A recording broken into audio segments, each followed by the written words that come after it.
A service of KIBMradio.com, the Internet's home for an all old-time radio.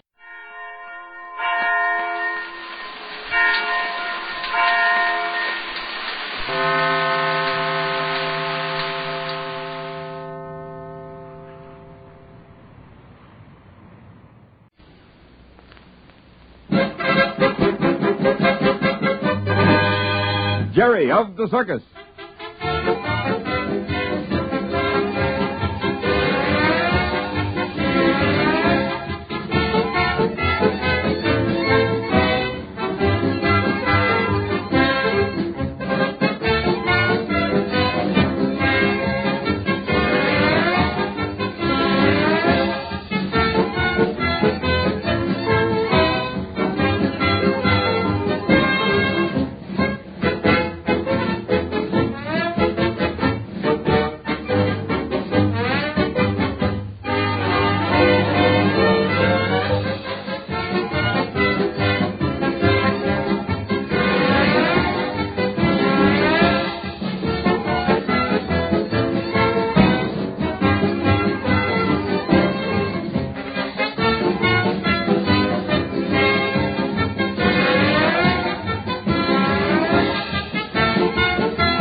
For Jerry of the Circus.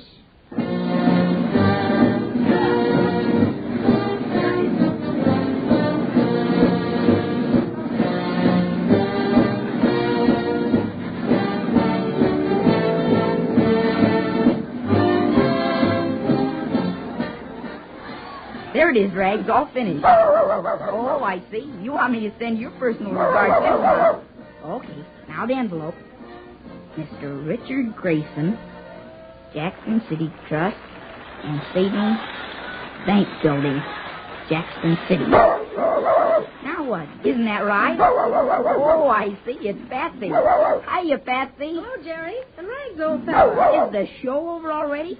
You don't hear any music, do you? Well, I was so busy I didn't pay any attention. Oh, what are you so busy with? I just wrote a letter to Mr. Grayson. Remember, I told him I'd write to him and tell him all about his father. Well, good for you, Jerry. Say, do you want me to mail the letter for you? Well, can I walk over with you? You surely can if you want to. Come on. Okay, come on, Rags. I have to send some money home to Mother. Where is the post office, Patsy? Jim Bennett tells me it's just across the street from the back end of the lot. It'll only take us a minute to walk over there. Well, how did your new trick go today? I'm sorry, but I forgot to watch. I got so interested in writing this letter to Mr. Grayson, I didn't even think. Oh, you didn't even remember that you were one of my best fans. I'm really ashamed of you, Jerry. Well, I won't forget tonight, though, honest. I won't take my eyes off you all the time you're up on the trap. Oh, that's the boy. Well, Jerry, what do you know? Oh, nothing. Well, I heard you were in on all the excitement with Gertie this morning. Golly, wasn't that awful? Well, I didn't hear much about it. What all happened? Well, the reason Gertie went mad and ran around and acted so wild was because she had that powdered tobacco in her eyes. You mean snuff? Yeah, and that burned something awful. Imagine it does. Olson thinks Zeke put it in her eyes. And it looks like he's right, because Zeke skipped the show. They haven't been able to find him anywhere. Well, it surely was a mean trick to torture Gertie that way. He's such a nice old elephant, too. Zeke's been teasing Gertie for a long time. And the other day when Gertie tipped that wagon over and pretty nearly got Zeke caught under it, made him pretty mad. Well, he had it coming. Elephants are peaceful animals, and they make wonderful friends. But just start to aggravate them, and they can be dangerous enemies. Olson said Zeke probably figured Gertie would appear as though she'd gone wild and turned into a killer, and then have to be shot. I'll bet that's right. I just can't understand a man that would stoop so low. I guess he wasn't very important, because it sure didn't take Mr. Murray long to fill his job. What do you mean, Jerry? He hired another man to take his place right away. Oh. The man that was hanging around looking for work. There's always plenty of men ready to join up with the circus, and every time we play. This man that took Zeke's place is sure funny, though. He acts kind of nervous, and his eyes keep moving back and forth real fast. What do you make of that? Oh, I don't know. Oh, maybe he's just upset about getting a job. Most likely he's been out of work for a long time. Maybe. Hey, look, there's Jason. Hello, Jason. Hiya. Well, hello. Well, what are you doing? Oh, just checking up on some of the cages with the carpenter here. Well, hello, Rags. I thought maybe you were building an ark. Well, I'll have to if you continue to flood me with jokes. Oh, my, what a flow of wit. No fooling, though. What are you doing? Just what I said. I'm having the carpenter check up on some of the cages. We do that every once in a while just to make sure they're good and strong. Did Gertie do any damage to them when she went on the rampage? Well, I don't know. That's one reason I'm having them looked at today. It's better to be safe than sorry. I guess it would be awful if a lion or tiger got out of his cage and got loose around the lot. And then ran down the main street of the town. I've heard of that happening a few times, but luckily it never happened to me. Rags, get away from that cage. You better go get him, Jerry. He's barking at Fuzzy. Guess he'd like to get eaten with Fuzzy for hurting his leg. Now, never mind. You and Fuzzy aren't going to mix anymore. Yes, you heard me. You're right, Jerry. Those two were never meant to be pals. Isn't Fuzzy growing fast? My goodness, he just shoots up more every day. He won't be a cub much longer. Have you taught him any more tricks? Oh, a few. I've got him used to taking orders now. You mean without giving him some meat as a reward? You said you thought he'd be so hard to manage. Do you still think so? Yes, I do, Patsy. That little fella has a mind of his own. But he'll be a good performer when you finally get him trained, won't he? Yes, I think I can count on him to put on a good show, all right. It's funny how some young lions have more spunk than others. You know, my father once told me of a lioness that was just as tame as a house cat all its life. I've seen cats like that, but I prefer to work with the spunky ones. They put on a better show, and after all, that's what the audience wants to see. Sure, if all your animals minded you and did all their tricks without fighting back, there wouldn't be much to your act at all. I guess that's right. It is right. Folks pay their money to see something exciting and dangerous in the steel, so that's what I try to give them. You put on a good show every time you go into the steel. Oh, don't tell him any more, Jerry. He likes to hear things like that. I suppose you don't like to hear something nice about your work. She sure does.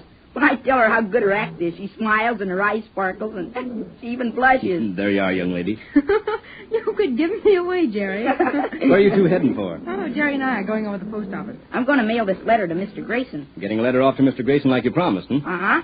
Did you send him my regards? Sure. I said everybody sends a regard. Well, I guess that's good enough. That takes me in, too. Let's get going, Jerry. We can't stand here all morning and tell Jason how good he is. He won't be able to work this afternoon. Oh, I think I can take it. Okay, Jason. Come on, Jerry. Here, Rags. See you after a while.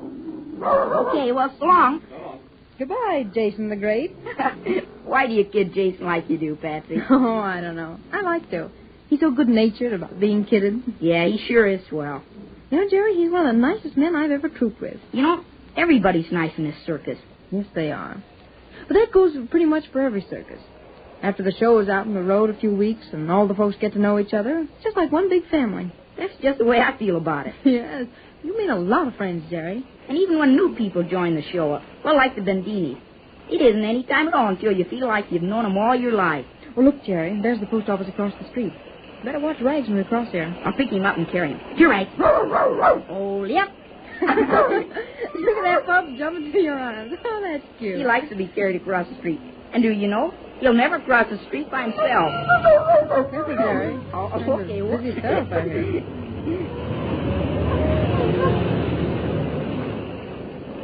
Well, here we are. Down you go, boy. Nice-looking post office, isn't it? It surely is for a town this size. Go ahead, Jerry. You open the door. You're the gentleman, you know. Okay. Ladies first. Thank you, sir. I think I'll go over to the money order window. You better get a stamp for your letter. Okay. What'll it be for you, son? You send your dog away, parcel post? No, sir, not him. I want a 3-cent stamp. Yeah. Here you are. Thank you. Where's the mailbox? Well, I'll take the letter right here. What's the matter, Rags? Oh, Mr. Bradley, hello. Well, hello, Jerry, my boy. And Rags, old fellow. What are you doing at the post office? Is there a sale on stamps? Uh-uh.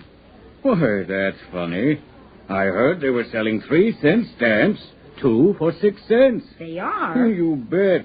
Why, it's a real bargain. 2 for 6.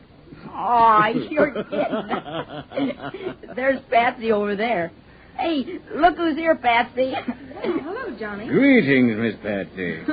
Looks like the post office is getting a lot of business from the circus. Yes, it does.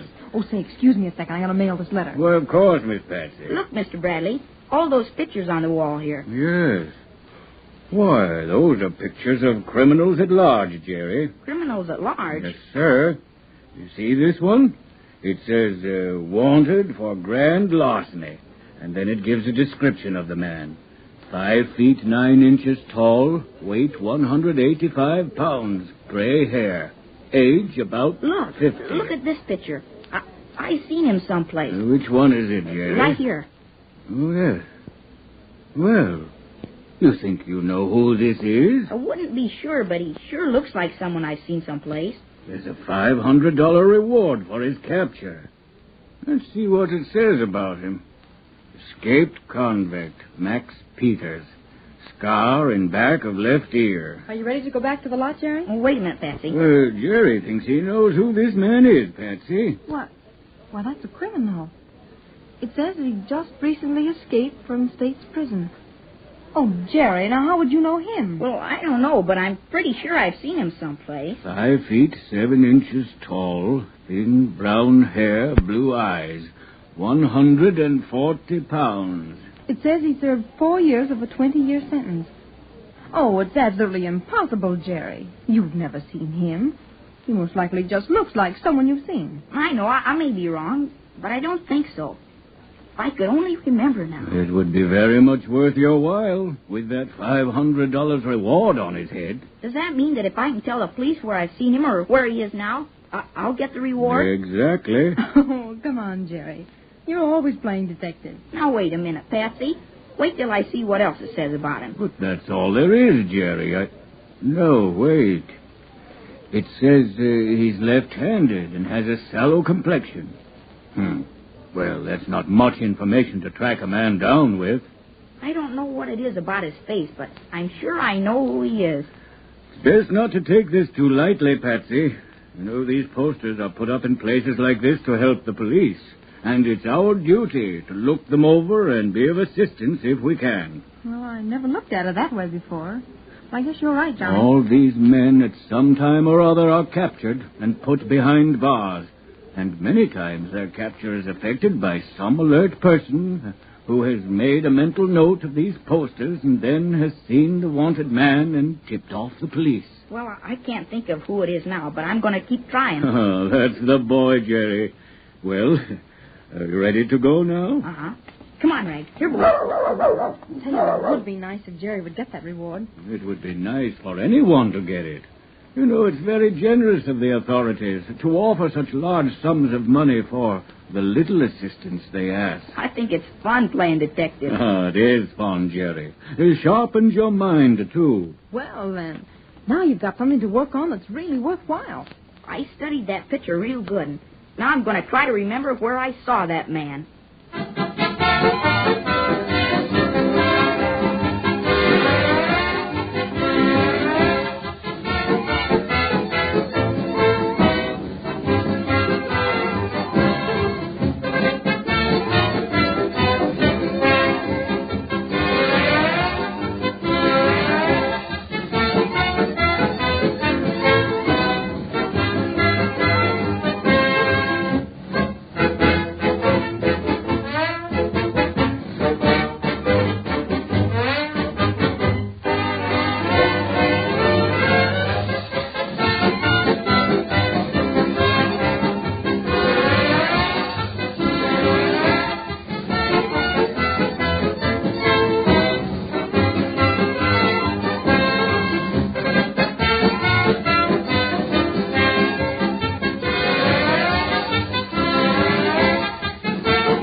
countdown for blastoff. X minus 5, minus 4, minus 3, minus 2, X minus 1. Fire!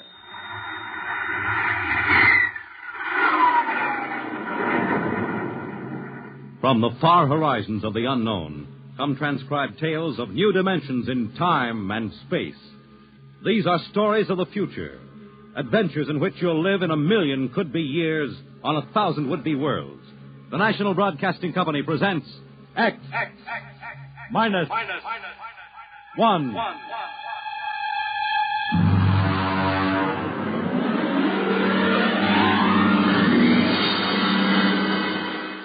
Tonight, Universe.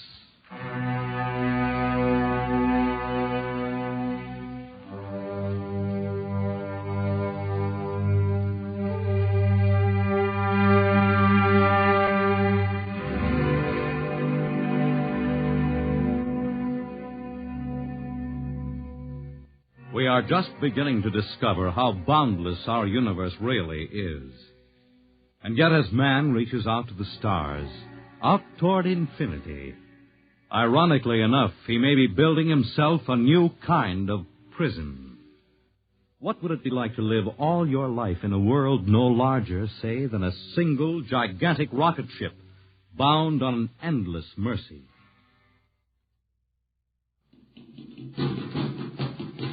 Hugh, look out!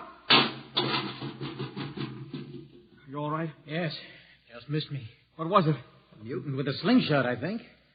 Must have dashed down that passageway. Want to go after it? Oh, we'd never catch it, Alan. Probably 12 decks above us by now. I didn't think they ever came down this far. Trolls usually get them before they reach this level. Well, they get more daring each generation. This one looked like a female. Male or female, it might have killed us. I told you this trip was pure foolishness, climbing 24 deck levels to hear a crazy old man rave. All right, Alan, we're almost there now. Let me see, compartment X, 15, level 24. This is the place. This area smells as if it hadn't been visited by a sanitation crew for generations. This part of the ship is almost deserted. Yes? Is this the compartment of John the Witness? Who are you? My name is Hugh Hoyland, cadet from Scientist Barracks. This is my friend Alan Mahoney. What do you want of John the Witness? Well, only to talk. Are you a believer in Jordan? Naturally. I have heard that there are those among the younger scientists who doubt the word of Jordan. To doubt is death. We're not heretics. Ah, enter.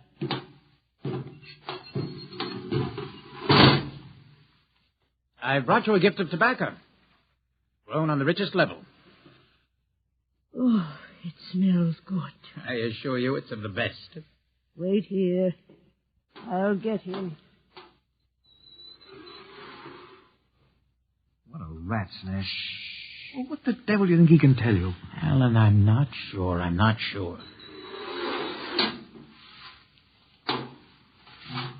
Well? Are you John the Witness? I am. Good evening to you. I'm Hugh Hoyland. This is my friend, Alan Mahoney. What brings a gentleman of the scientist class to my humble compartment? I've heard that you and your parents before you have been keepers of the legend of the ship. Since Jordan gave the word. I'm anxious to hear the word as Jordan spoke it. Why?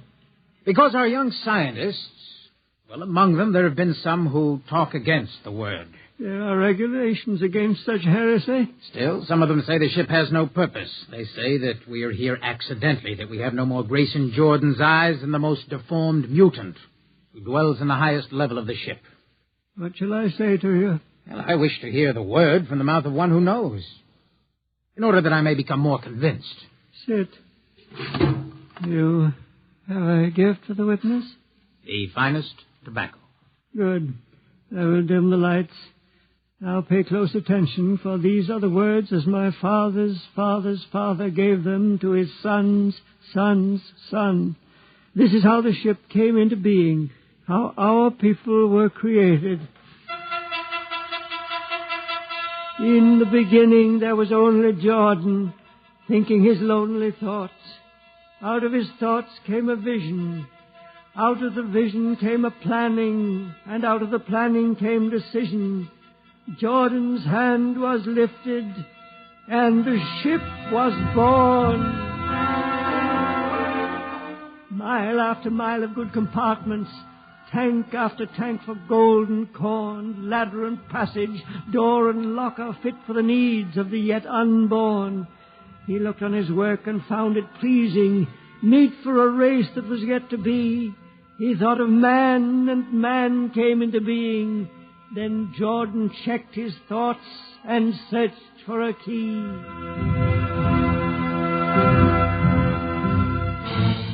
Man untamed would shame his maker. Man unruled would spoil the plan. So Jordan made the regulations, and order came to the works of man. A crew he created to work at their stations, scientists to guide the plan. Over them all he created captain, made him judge of the race of man. Thus it was in the golden age.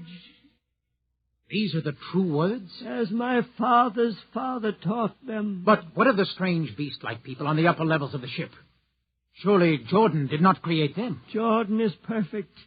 All below him lack perfection. You have heard of the legend of Huff? I have heard that he mutinied against Jordan. Darkness swallowed the ways of virtue. Sin prevailed upon the ship.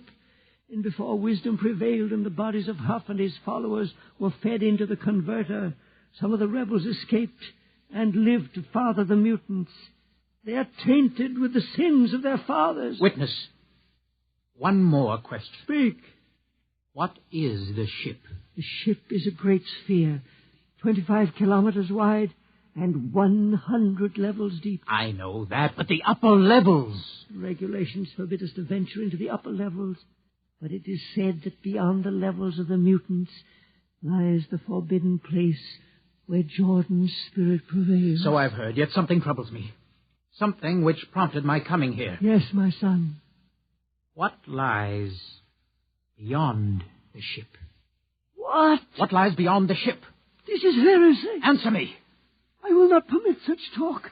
The ship is complete. The ship is universal. The ship is everywhere. The ship is endless. Your mutterings are those of a frightened old man. They answer nothing. You question the word? I think you lie. Hear me, Mr. Hoyland. For what you have already said, I can have your body fed into the converter. Your soul launched on the endless trip. You threaten me. Hugh, for Jordan's sake. Do you think I fear this dried fig of a man? Hugh! Sir, my friend is impetuous. He does not understand. I might be persuaded to forget a substantial gift. Why, you pig. Hugh! Alan, come on. The sight of this so-called holy man offends me. No, you shall not leave. Don't try to frighten me with that gun, old man. Remain where you are, heretic. I warn you, put down that gun. No closer. Drop it. No, very well, then. Death to the heretic. Alan, get him. Alan. He's not breathing. Is he dead? I don't know. Come on, Hugh. We've got to get out of here. Right. Nowhere. We can't go back. They'd feed us into the converter before we could even... What's that? An alarm. That old woman must have turned it in. Come on, Alan. The patrol will be here in no time. Where can we go? Yes, where? The upper levels. No, the mutants. We'll have to take our chances. Come on, Alan. Let's go. Listen, that's a patrol. Come on, we've got to climb. There's a hatchway. It's on the corridor. Right, quickly. Oh, sir, we fire! Alan, up ladder. Up. Come on, Alan. Come on.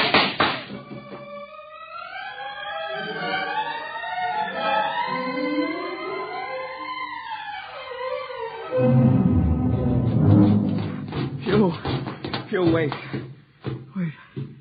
How far are we from the outside wall? Judging by the slope of the deck, about 2 miles. Alan, let's try this passageway here. If you hadn't asked him that stupid question. Now, there's no use going over that. But why did you do it? I've been thinking about it for a long time. When he began to give me those stupid, tight answers, well, I just saw red, I guess. Who are you to question the ways of Jordan? When you asked me to go with you to visit the witness, I thought you wanted spiritual help. I never I'm dreamed. sorry, Alan. I'm sorry. I couldn't foresee this. Wait a minute. What? I saw something move. Near that bulkhead. I don't see anything. Maybe my eyes are going bad. Listen! You behind us! Alan, look out!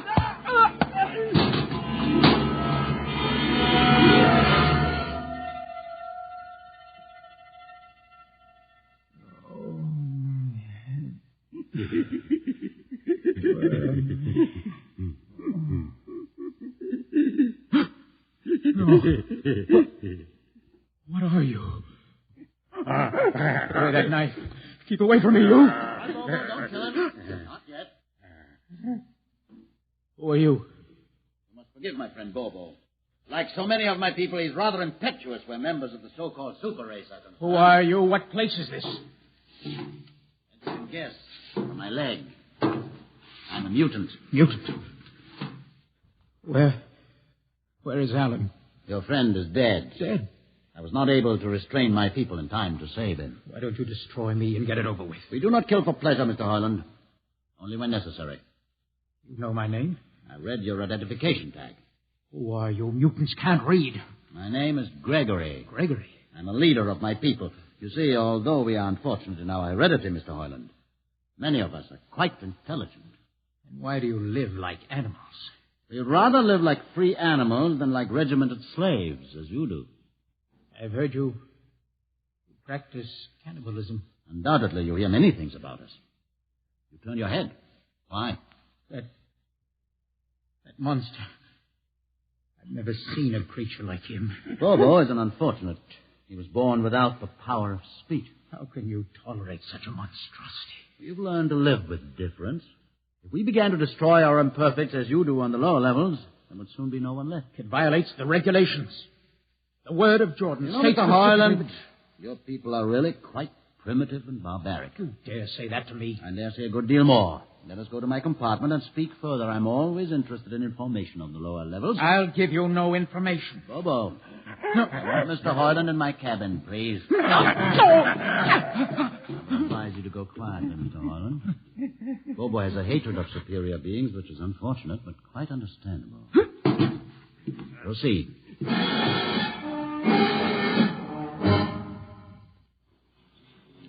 Enter, Mr. Hoyland.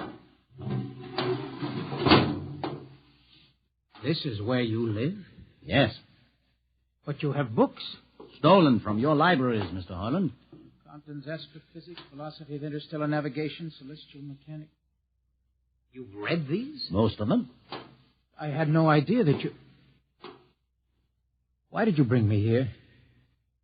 What do you intend to do? Do you believe in Jordan, Mr. Hoyland? There is no other belief. And the trip? I suppose you believe in the trip, too. What else is there to believe? When you die, your remains are fed to the converter, and your soul makes the trip. And where does the trip take you? By to Centaurus, of course. Ah. And where or what is Centaurus? Centaurus is...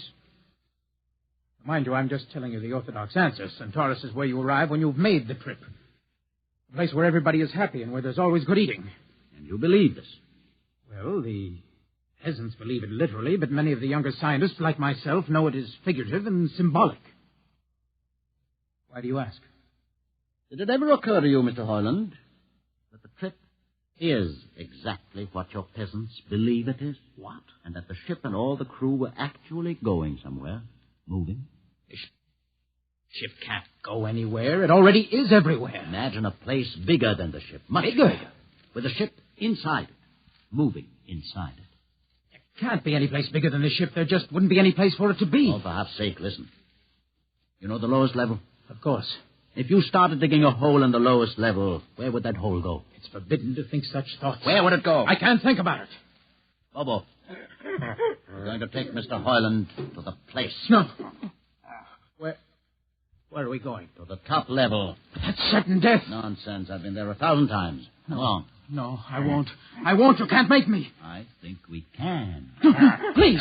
Now, shall we proceed peacefully, or shall I have Bobo persuade you?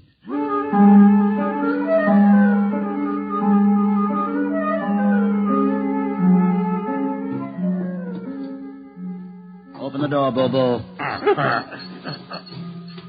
Inside.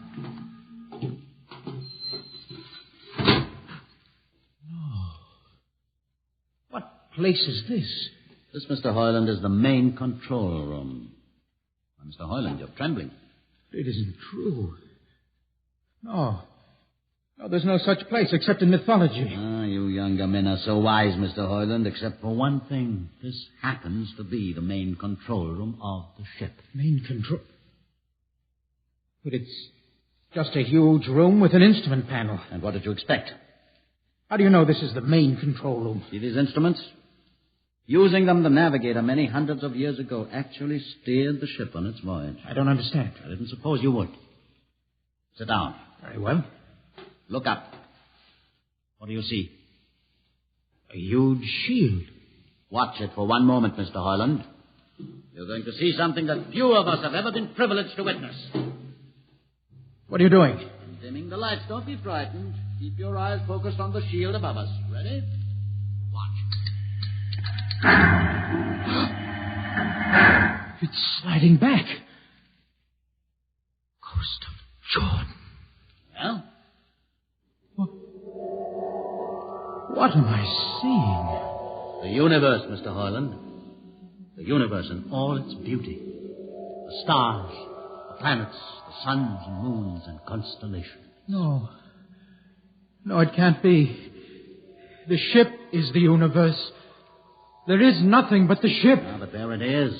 You see it before your eyes, spread out like a canopy of glory. Do you still deny it? Answer me, Mr. Hoyland. Do you deny it? No. No, I can't deny it. They've lied. They lied to all of us. Good. I have showed this to others of your people whom we captured, and though they saw it before their very eyes, they would not believe it. Please. Please tell me all about it. Tell me the truth about the ship and about the universe. What are these things? How did this come about? Many thousands of years ago, on a planet like those you have just seen, a planet called Earth, a scientist named Jordan decided to build a ship that would carry men from one planet to another. For many years, Jordan and thousands of others studied and planned. And when they were finished, they built the ship. A ship so large that it had to be assembled in its own orbit beyond a place called the moon. 60 years it took them to construct. And when it was finished, a whole new science had been conceived. Then the trip was begun. The trip that was to land a colony of Earthmen on a far-off planet called Centaurus, millions of light years beyond the furthest planet ever reached before. How do you know these things?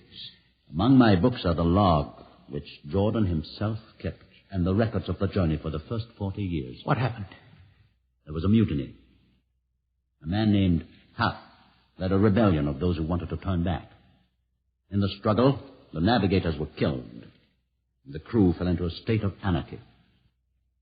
In the years to follow, small groups of men tried to organize the ship for navigation, and each time they failed. Finally, the whole idea was abandoned.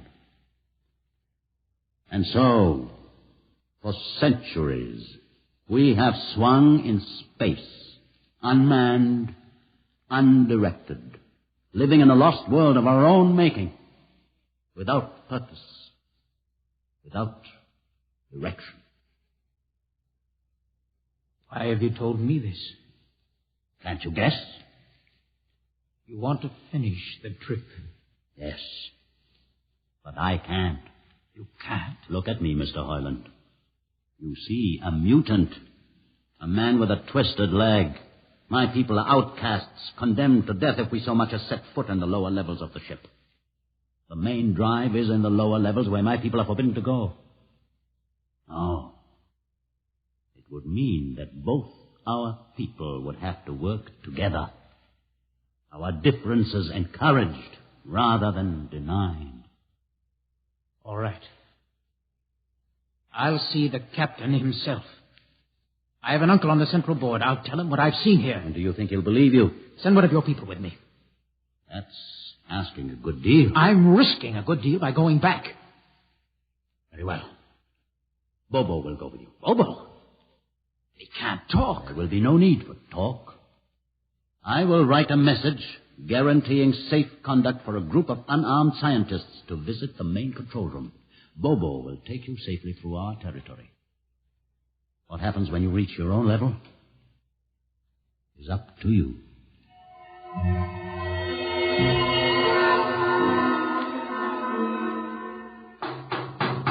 One moment. Yes, what? You? Quick, Uncle. Let us in. Hey, but this mutant... He's harmless. Please, Uncle, please. Now, what is this? You're wanted for... I know all about that. Uncle, listen. I must see the captain. The captain? Are you mad? Uncle, you're a council member. You can get me to see him. He'll kill you. You're wanted for heresy. I don't care. I must speak with the captain. Now, Uncle, you're close to him. You can arrange it. I don't understand. Listen to me. The ship is moving. I can prove it. Do you understand? There is a purpose in the ship. I don't understand what you're babbling about. Now, never mind.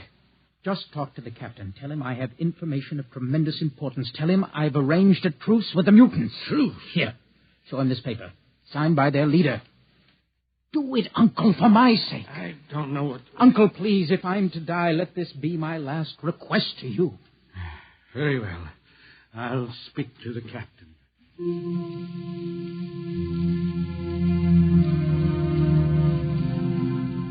And you say, Mr. Hoyland, that you saw this with your own eyes? I swear it, Captain. I swear it on the word of Jordan. Let me see the paper again. Commander Erst, what do you think? I don't know, sir. It might be a trick. I guarantee you safe conduct. If these things are as Mr. Hoyland reports them, it would pay to risk a few lives. The man is a convicted heretic. Still, we must not discount his word. He has a safe conduct, and the mutant risked its life coming with him. I think we might investigate. Captain, you mean you will do it? I will have an expedition outfitted. Dismissed, Mr. Hoyland. Thank you, sir.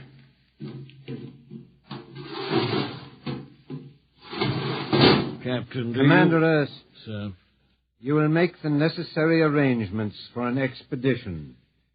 And I trust you understand. Perfectly, sir. Perfectly.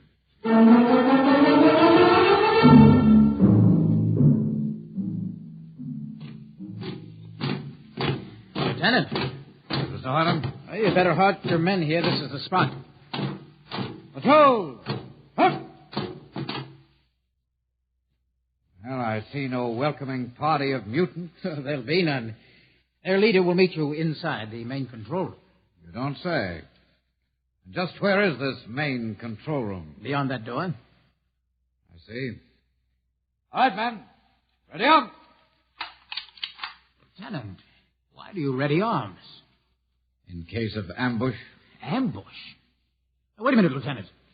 What are those men doing with that ray gun? Just aiming it at the door. Are you mad? No, Mr. Hoyland, but most certainly you are to think that we could be lured up here to be slaughtered with a fantastic story about some mythical control room. Guns ready, sir. Lieutenant, I warn you, these people have acted in good faith. You can't break that faith. Oh, mutant! Come out! For Jordan's sake, Hold Lieutenant. it. A little too quiet for comfort. Mutant! Open the door! Please, Jordan, don't let anything happen. Don't let... All right, it's opening. Ready, men? Someone's coming out. Steady. Gregory, stay back! You fools! You've killed him! Here come the rest of them. Fire! Fire!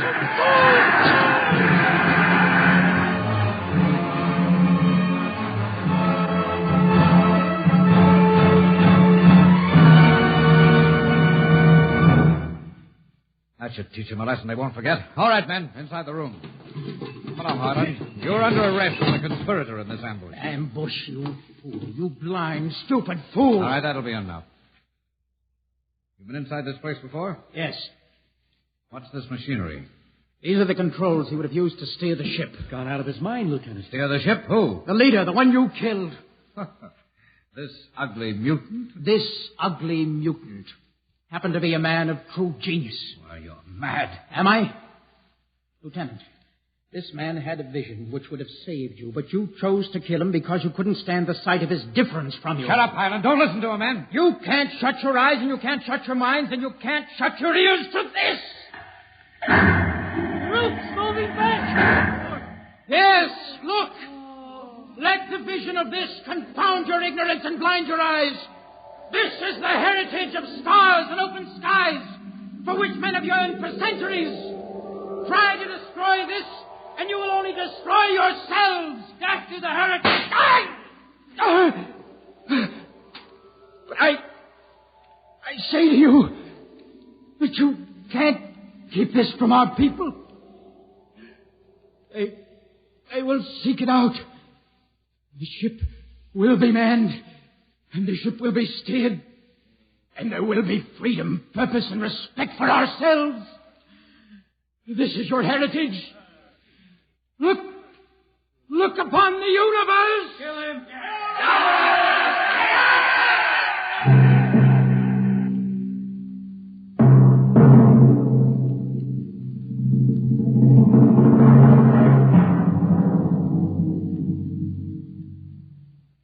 X-1 has just brought you Universe, a story written by Robert Heinlein and adapted for radio by George Lefferts.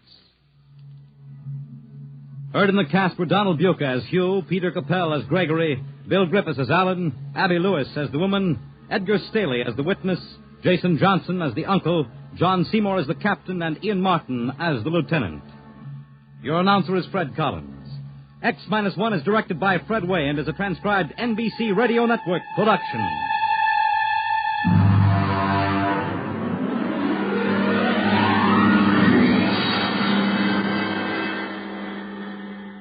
And now, next week we have a strange story to tell. A sweet, blood-curdling little story that is really only 2 sentences long. The last man on Earth sat alone in a room. And then there was a knock on the door. What knocked on that door? You'll find out next week on X-1.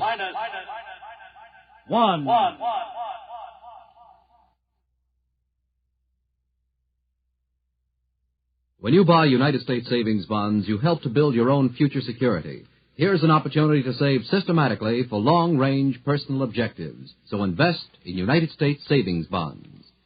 Now follow the Abbotts to mystery and adventure over most NBC radio stations. In the dark, mysterious South Pacific Ocean, a magnificent yacht is carrying its passengers and crew on a strange cruise.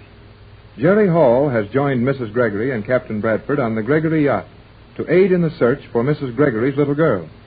Lost at sea when a baby, the girl has been reported living on a mysterious island. The yacht was anchored off a bank of what appeared to be fog, but was not natural fog. With the aid of apparatus designed by Captain Bradford, Jerry and his friends have looked over the fog and down onto the island. It is now after dark. The yacht is being drawn through the weird ring of fog, drawn without a sound toward the magic island.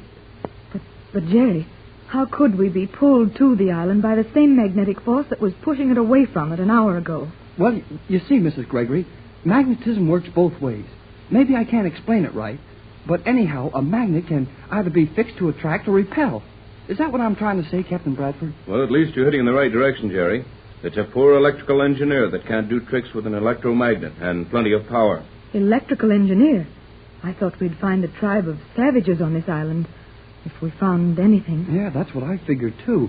That old sailor, you know, who lived on this island or visited or something, and then got away, he reported that he'd seen a little white girl living here with a strange race of savage people. Well, I'm not so sure of that, son. Remember, we got the story over our shortwave in Los Angeles. At the same time, you got it over yours. And if I remember rightly, the report said a strange race of people, not a savage race. Tex is right, Jerry. It did say a strange race. Of course, we naturally thought of savages as the only sort of people who might be living unknown to the rest of the world. Well, we know now that the people who made all these scientific things we're running into are not savages. It looks to me like they know a whole lot of things we don't. No doubt about it.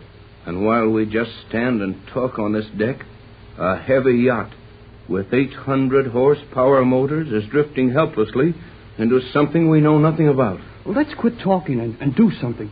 We're drifting into that island pretty fast now. We're inside the fog ring now.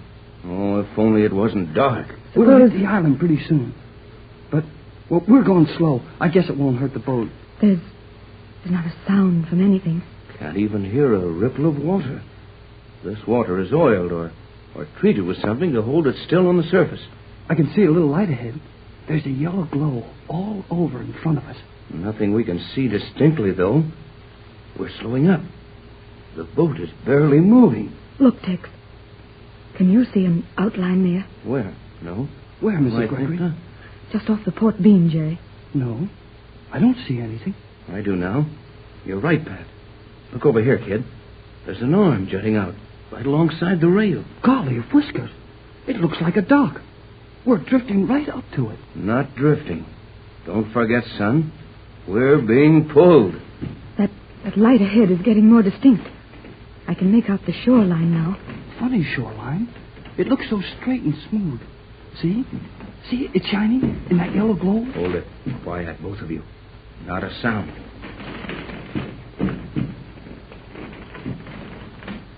We're rubbing against a dock, or a pier, or a landing of some kind. I thought so.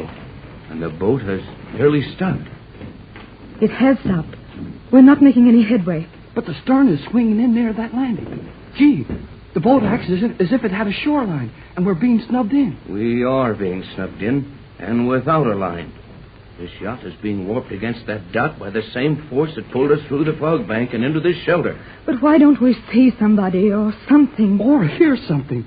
Gosh, any kind of a noise would sound good right now. Hey, we stopped. We're hard against the thing on the port beam. Yes, we're here. And I'm afraid, Jerry, my boy, that we're actually on your magic island. Whether we want to be or not. Want to be? Why, Tex, we've come thousands of miles to find this place. And my little girl.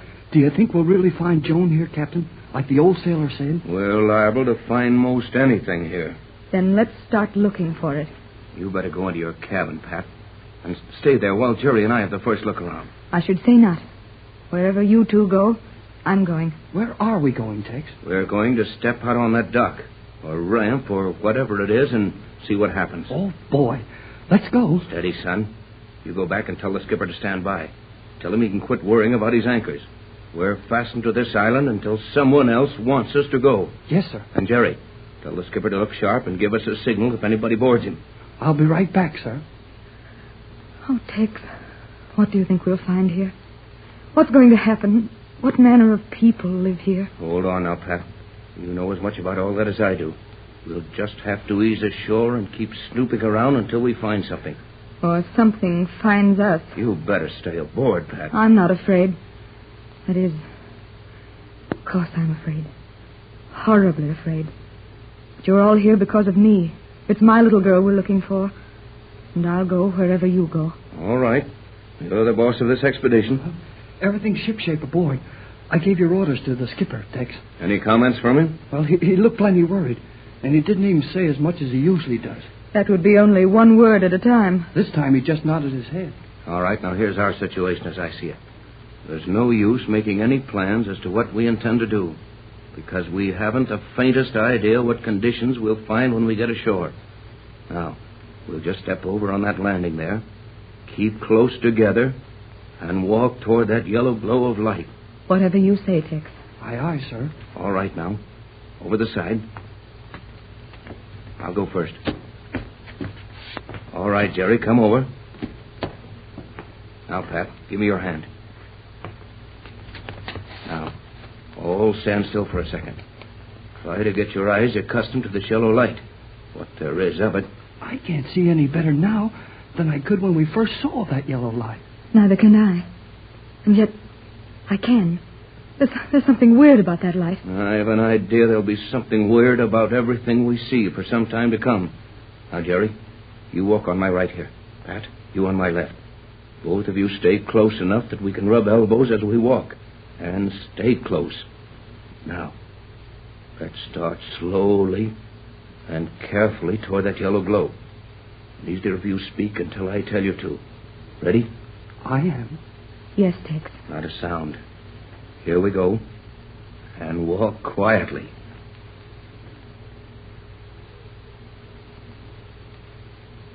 Stop. What is it?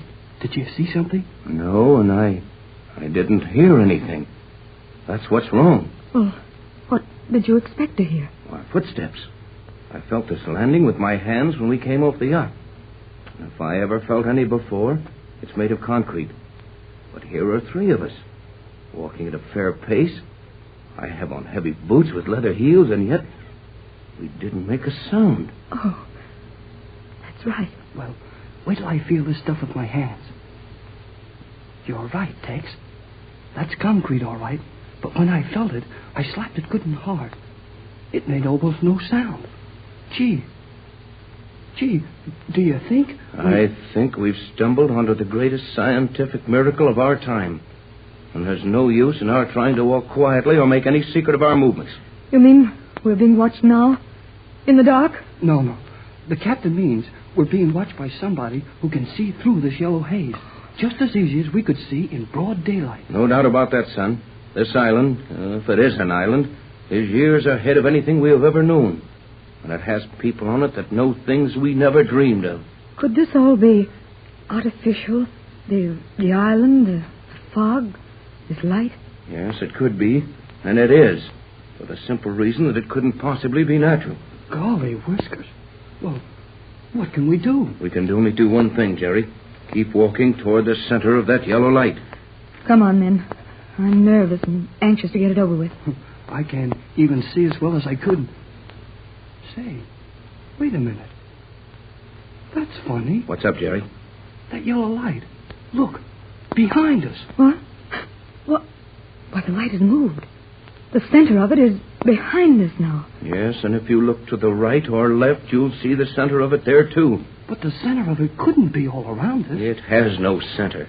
That yellow glow is perfectly diffused all over this area. Then maybe we're not walking toward the light at all. We're just walking through it. What if we walk off the edge of something here? Here, you get in the middle, Pat. No, I'll stay in the middle. You two are much lighter than I am. And if one of you slips off of something, the other two of us can pull you back onto this stuff we're walking on. Wouldn't you think we'd hear something soon? Yes, or see somebody. This has got me breaking out with ice water freckles. Maybe we'd better stop and think it over again. Getting scared, Jerry? You bet I'm scared. So am I, Jerry, but we may as well go on until... Oh. What is it? Which one of you gave me these? Huh? Gave you what? I gave you nothing. What are you... Huh? Well, why hand them to me? What are you two talking about? Pat just handed them to me. I did not. I still have the ones you gave me. Hey, now I've got them. Where did they come from? Pat, Jerry, steady now, both of you. Just answer my questions one at a time. Okay. Yes, Tex. Jerry, have you got a pair of glasses in your hands? Yeah, sure.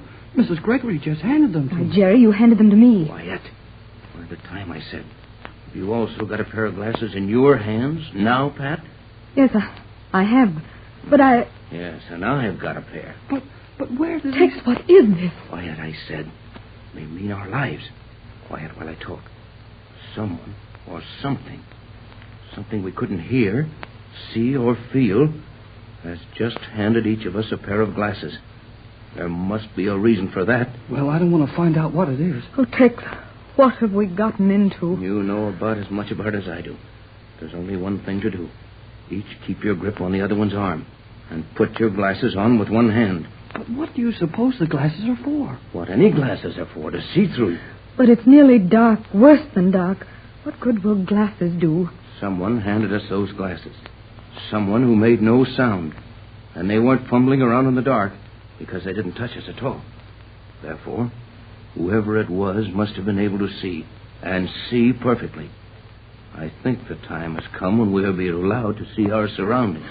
I'm putting mine on. Me too. But I'm shaking so I can't find my face. There now. Now, just stand still and... Well, it's getting lighter. No, it isn't. It's the glasses. I'm beginning to see. Take it as calm as you can. No matter what you see, it won't help any to crack up about it. Tex, look. Right beside me. They're almost on top of us. Look, there. Over there. Oh.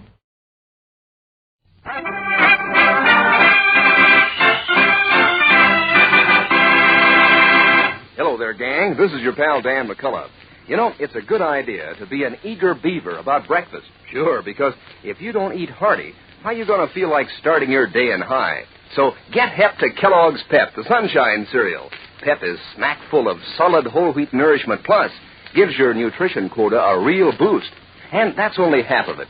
Kellogg's Pep makes a catchy sort of dish that tickles your taste, puts your appetite in the mood to eat hearty.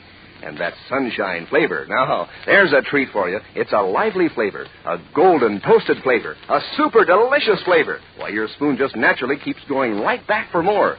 And Pep's tender crispness makes a hit, too.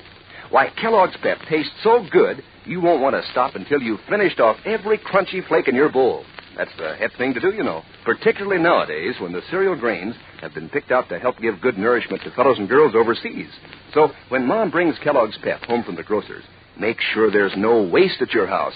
If you pour your own Pep, pour it carefully and eat up every bit you pour out. Pass the word along to the rest of your family, too. Make sure to eat all your Pep. Don't waste it. Now the adventures of Superman. Certain that Jimmy Olsen and Editor Perry White were in the hands of a group of hate-mongers and terrorists known as the Clan of the Fiery Cross, Clark Kent tracked down a boy he believed knew the identity of the robed and hooded bigots. The boy was Chuck Riggs, nephew of Matt Riggs, the Grand Scorpion of the Clan. And when Kent appeared before him as Superman and promised him protection, Chuck revealed the identity of his uncle. Unable to find Matt Riggs in Metropolis, Superman, guided by Chuck, streaked to a clearing in the hills, used by the Clan as a meeting place, but arrived after Jimmy and White had been taken several miles away to be executed. As we continue now, Superman, every sense alert, stares about the dark, deserted clearing. Chuck speaks to him anxiously. What do we do now, Superman? Got to pick up the Clan's trail, Chuck. They were here recently, and I'm sure they had Jim and Mr. White with them. How do you know? See that big bucket over there? Well, what about it? Full of tar. Tar? There was a fire under it a short time ago. Also, that bag lying by the half-burned cross has feathers in it. Jeepers. You think they tarred and feathered Jim and Mr. White? I'm not sure. I know that's what those cowards usually do to anyone who defies them, if they can catch him in the dark when he hasn't a chance. But they didn't turn the Chief and Jim loose around here. How do you know they did? I would have spotted them from up above. That means they took them somewhere else. Now, let's see. These big tire tracks were made by a truck. Oh, 2 trucks. Yeah, my uncle's trucks. That's how the Clan travels. Uh-oh. What's the matter, Superman? Both trucks took this rutted trail that goes through the woods and out to the main road. Come on, up with you, Chuck. Fast. Are we going to follow the tracks? We're going to try to. All right, hang on now. Up and away!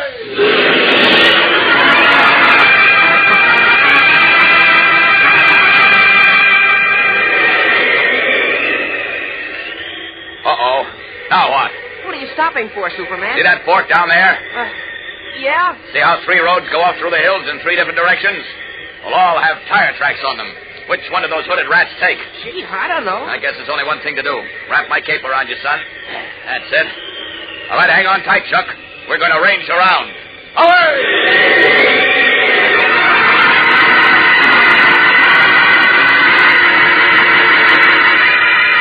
Flashing in great arcs through the sky above the hills, Superman's keen eyes search desperately for a sight of the Clan trucks bearing his friends. Meanwhile, in the tiny, rough, stubbled glades surrounded by towering trees, Jimmy Olsen and Perry White, bound hand and foot, lie helplessly on the ground. A few feet away, 4 robed and hooded men are digging a deep trench by the light of a small lamp. A dozen other Klansmen stand nearby with Matt Riggs, their Grand Scorpion. As soon as they finish digging the grave, Mr. White, No. Take it easy, Jim. How can I? When I think what's going to happen to Nothing's us... happened yet, so think about something else. What'll I think about? Oh, how do I know? Anything. Okay, I'll think about baseball. You know, my team, Unity House, is playing for the boys' championship of Metropolis Saturday. Mm-hmm. Only I won't be there to manage them. And Tommy Lee won't be able to pitch because the Klan broke his arm. The Klan messed up everything. I told you to think about something else. I can't. Look what they did to Tommy Lee and his father and to Polko. Look what they're doing to us. Gee whiz, Mr. White. Why does a swell country like the United States have to have outfits like the Clan of the Fiery Cross? Every country has its lame brains and diseased minds, Jim. Germany had the Nazis. We've got the clan of the Fiery Cross. No, I just hope our country realizes the danger of these lunatics in nightshirts before it's too late. Well, still making one of your big speeches, eh, White? Well, save your breath. You've only got a short time left. You're a madman, Riggs. You'll go to the chair for this. Don't make me laugh. I warned you couldn't stop the work of the Klan. Nobody can. That's what you think. I said nobody can stop us. We're going to get rid of every foreigner in this country. Everyone who thinks, acts, and looks different from us. Anybody who tries to stop us will get the same thing you're getting. Okay, boys, that's the... Oh, the man's mad. Absolutely mad. And we're through, Chief. This is it. Harry! And that... As Grand Defender of the Clan of the Fiery Cross, you will now perform your sacred duty. Here's a gun. Take care of those two chink lovers. Okay. Here it comes, Mr. White. Easy, Jim, easy. All right, you dirty punch. Here's where you get yours. You mean here's where you get yours? I'll take that gun, and you take this. Superman, Chief, it's Superman. Thank heaven. Hello, Jim. I'll just get these ropes off you and Mr. Oh, White. thank heaven you've arrived just in time. How? That's it. Hey, look, the Klansmen are getting away. Go after them, Yes, Superman. these ropes can wait. Don't let them get away. Don't you worry, they won't get far. There, you're free. All right, now get behind those trees in case there's any more shooting. I'll round up our friends in the sheets.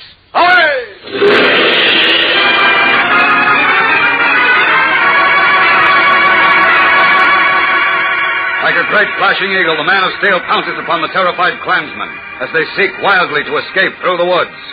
Swiftly, he rounds them up, herds them into their truck, and ropes them securely together. All right, Jim, Mr. White, climb into the front seat. We'll hop over the trees to that next hill and pick up Chuck where I left him. Then we deliver this load of soiled sheets to Inspector Henderson's laundry. Oh, boy. Come on, Chief. No, I just want to pay my respects to Mr. High Mucky Muck. He said nobody could get in the Klan's way and live. No time now, Mr. White. I understand this gang is just the action committee. We've got to get back to Metropolis and round up the rest of them. All right, hurry. Get into the truck. All right. Come on, Jim. All set? All set, Superman. Up with it, then. There we are. Up and away!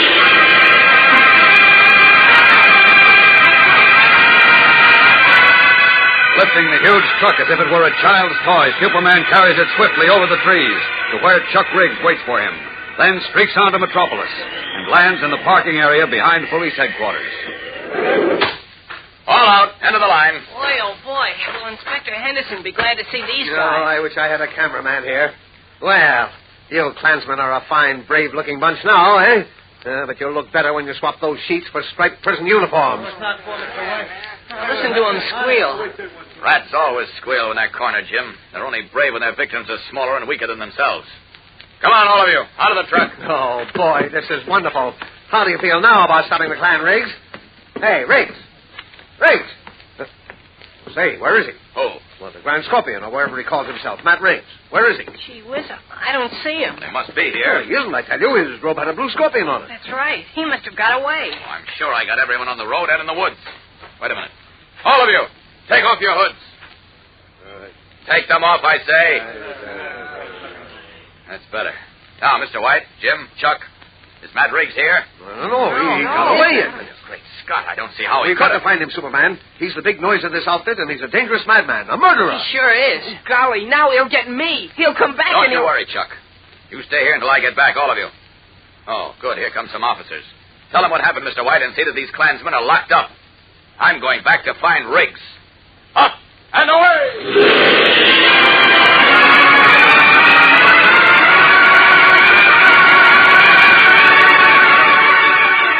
Once more, taking to the skyways, the Man of Steel rockets back to the glade in the hills. Confidently at first, then increasingly worried, he searches over the glade and through the surrounding woods, widening his search over the more distant hills and roads and rivers. But the hours go by, and still he is unable to find Matt Riggs. What has happened to the cunning, half-mad leader of the Clan of the Fiery Cross? We'll find out in just a moment. So stand by for the exciting climax of today's episode.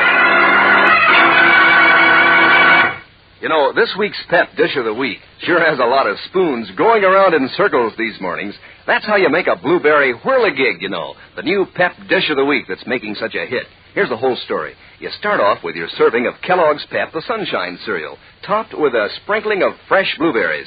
Then, now carefully, take your spoon and give it a whirl, mixing the berries all through those crunchy flakes of Pep. add milk and sugar, and pitch into your blueberry whirligig. As neat a combination as you'd ever hope to taste.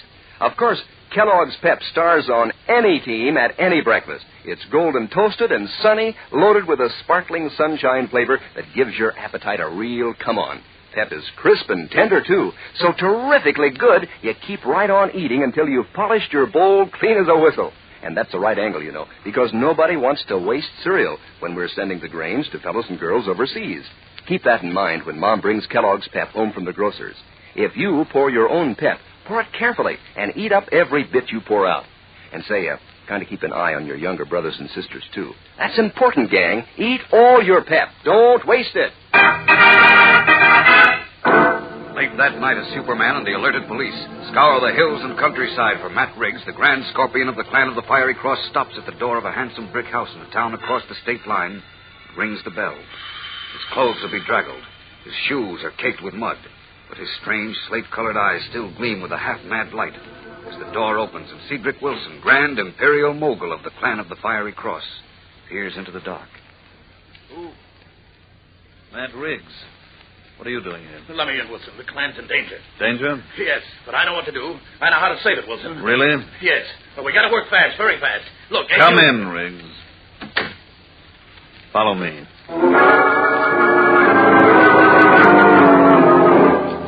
Quickly, the Grand Scorpion and the Grand Imperial Mogul, supreme national leader of the Clan of the Fiery Cross, disappear into a darkened hallway inside the handsome house.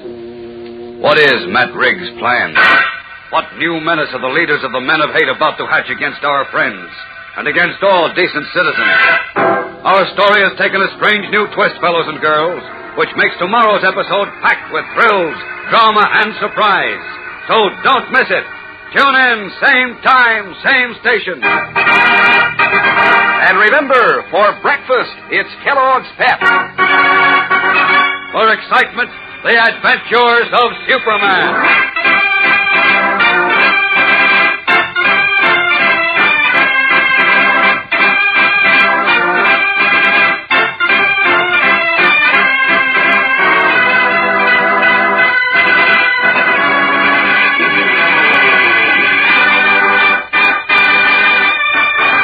Superman is a copyrighted feature appearing in Superman DC comic magazines and is brought to you Monday through Friday at the same time by Kellogg's Pep, the Sunshine Cereal.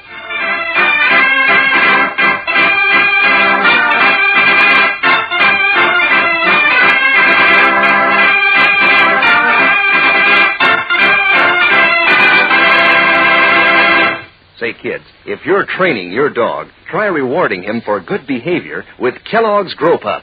There's a dog food that makes a hit with dogs right from the word go. Gives them swell, meaty flavor, and gives them 3 different kinds to pick from. Grow Pup Ribbon, Grow Pup Meal, and Grow Pup Pellets. All full of what it takes to help keep a dog right on the beam, to help build strong bones and teeth and muscles. That's why lots of champs feed on Grow Pup. So ask Mother to get Kellogg's Grow Pup for your dog today. And be sure to be with us tomorrow for the thrilling adventures of Superman.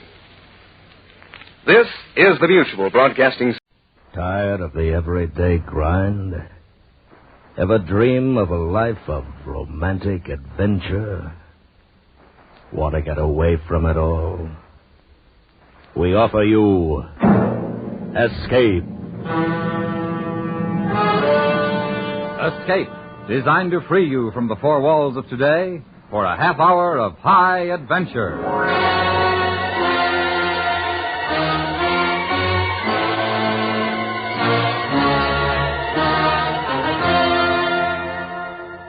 You are standing in the bedroom of an English inn, the sound of revelry coming faintly up the stairs, while in the shadows across the room from you, the gun in his hand already aimed at you, is an enemy agent whose success depends upon your death. Listen now as Escape brings you Ben Wright's story, Affair at Mandrake.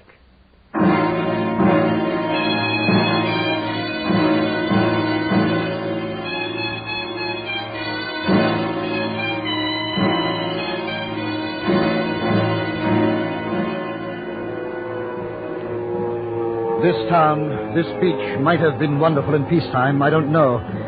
I never saw it before, but in war in 1940 it was hell. And on the map that I held in my shaking hands, it read Dunkirk.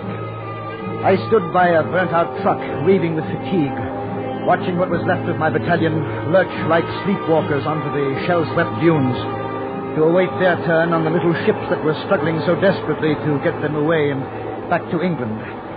Major Baker! Over here, son, Major. Behind the colonel. Afraid he's boarded, sir. Him and the old battalion order group. All of them? Yes, sir. One bloody shell. Nasty, very nasty. You want to look over the prisoners now, sir? I suppose so. Brigade still wants unit identification. This way, sir. All right. I left them with the Lance Corporal of D Company. Here you are, sir. This bomber here. Right. Okay, you Nordic Superman, up on your bloody feet. I get them lined up all right. We'll see what we've got. Prisoners! That man at the end, Holloway. Get him turned round. You, face the officer. You I'm talking to. That's more like it. Now we can... 30 shots. Bitte, Herr Major. 30 shots. What in the world? Aber, Herr Major, ich kann kein Englisch Wort verstehen. You don't understand English when you were born in England. Bitte, Herr Major. Holloway, shoot that man. Sir? Shoot him. No, sir. Then by heaven I will. No, sir, you can't. Sir, you know it's against King's regulations to shoot a prisoner. You know it is, Major, sir. He's a traitor. I'll prove it to you. Get his service book. Yes, sir. It says 30 shots. Born London, England, doesn't it? No, sir. It says here, Wilfred Dorf, born Bremen, sir. Dorf? I could have sworn that... Dorf? Wilfred Dorf? Yes, sir. All right, Holloway. Must have been mistaken. Give him back his book. Now, I want the prisoners placed nearer the sea. Last chance of them making a boat for it that way. Then I want you... And I want you to see that all of the ranks are fully equipped. What they don't have already, they can pick up off the beach. Right, sir. Corporal, get them prisoners down nearer to the sea. All right, John Major. Come along, Holloway. Excuse me, Major, but who did you think that prisoner was just now? My best friend, Holloway. Best friend, sir? German? Yes, blasted Holloway, my best friend. Sorry, sir. That's all right, Holloway. I'm tired. We all are. I made a mistake, that's all. I wasn't really going to shoot him, you know. No, sir. Major Baker, sir. Navy's just signaled for us to embark. All right. Acknowledge. Yes, sir. Battalion will move off by companies. A company leading. Single file, 5-yard interval. Deliver that order to platoon leaders. Yes, sir. You married, Holloway? Not half. 10 years now and 3 nippers. They'll be glad to see you. I should say so. You know, I've always thought of the old trouble and strife talking too much, but after this little lark, she'll seem like a blinking deaf... Come on, sir, let's get off this flaming beach.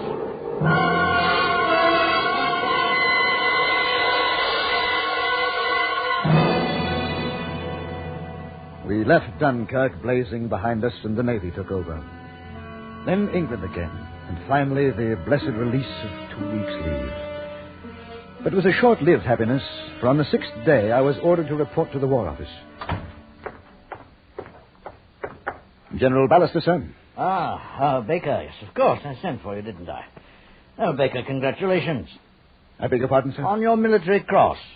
I haven't got it yet, eh? Well, it'll be along. That was a good show in France, Baker. A fine rear guard and a properly equipped battalion when you came ashore. Deserve your MC. Thank you, sir. Thank me, rubbish. Deserve it. Now, what do you know about rockets, Baker? Well, sir, I was interested in them pre-war as a possible method for postal delivery. Oh, that's right. I have it here in your record. Attended experimental meetings in Germany, eh? Yes, sir. My best friend and I... Well, it interested me. Yeah. Well, come here. Have a look at this map. Sir? Mandrake Forest, full of rockets, our rockets, ack-ack and anti-personnel. Well, the Germans think they're very clever with this sort of nonsense. We think we're a bit brighter. Mandrake Forest. I see. Baker, I want you to command a group at Mandrake and carry out field tests. Can't give you more than a battalion for the job either. I'm giving you the job because of your record and because you know about rockets. Now, what's your main problem? Security? Exactly, security. The enemy knows we're up to something, and he'll do his best to find out what it is. It'll be quite a job, sir, with only a battalion. All you get with your colonelcy, of course. Take it? Of course, sir. Thank you. One thing, sir. May I have my old regimental sergeant major with me? Holloway knows the way I work, and he'd be very good value. Oh, we'll arrange that immediately. That all? I think so, sir. Good, that's it then. Except for a word of warning. Sir? From now on, Mandrake will be a number one target for enemy agents. Mandrake and you. Yes, sir. Your life, and more important still, our chances of winning this war depend on how well you do at Mandrake. I'd already thought of that, sir. I'm sure you had. Well, then, I suggest you spend the last of your leave by having a look around that district. Make your appreciation and so on, eh? Oh, yes, and dine with Barbara and me tonight, eh, Guy? I'd love to, sir. Splendid. 8:30 then, blitz permitting. Oh, and do me a favor, will you? Of course, sir. Don't mention rockets, eh? Barbara's all right, really, but Pongo's awfully touchy. Pongo? The bloody dog, oh, right? Right, sir. And thank you.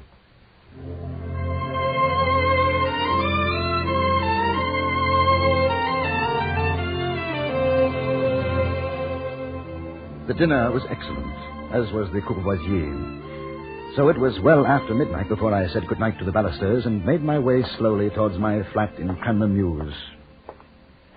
The darkness was absolute. No searchlights, no raid, an almost irritating hush. And then as I turned into the mews, I saw it.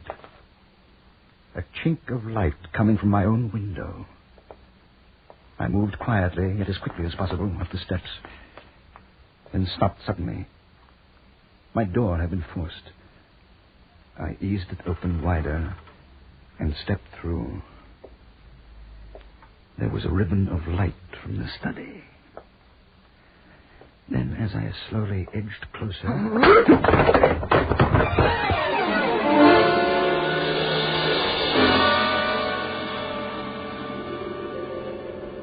I came to where I had fallen in the hall. Head pounding, I got to my feet and opened the study door. The room was in chaos. Chairs ripped open and papers littering the carpet. Bookshelves empty, pictures pushed aside. Quickly, I pried open a tightly fitted false bottom to the bureau drawer. My most secret documents and books were untouched. The film of chalk dust with which I had sprayed them, unmarked. If it had been a burglar, he got what he came for. If it had been the enemy, then they'd not discovered what my mission was.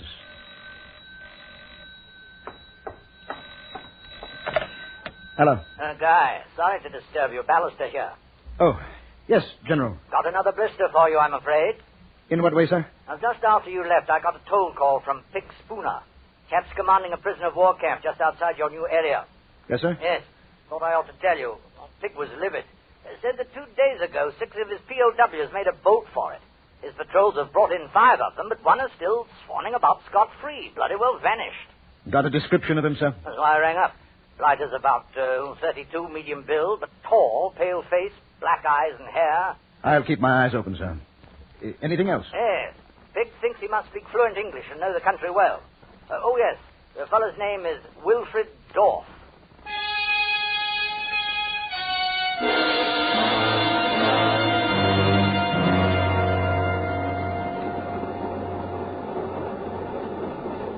I left London the next night, and as the train crawled towards Mandrake, under the nightly blanket of shellfire and bombers, I thought of my new command, of the rockets, and how they could change the whole face of the war, properly used and in the right hands.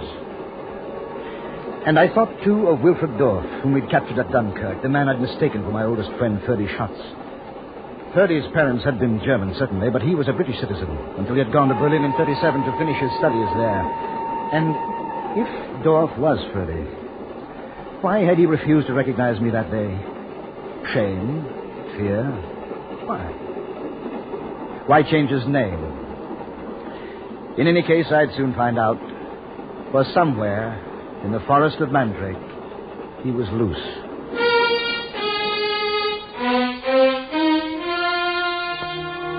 And then, much later, I was stepping off the train into a driving, stinging rain at Mandrake Halt, where Sergeant Holloway met me with a staff car.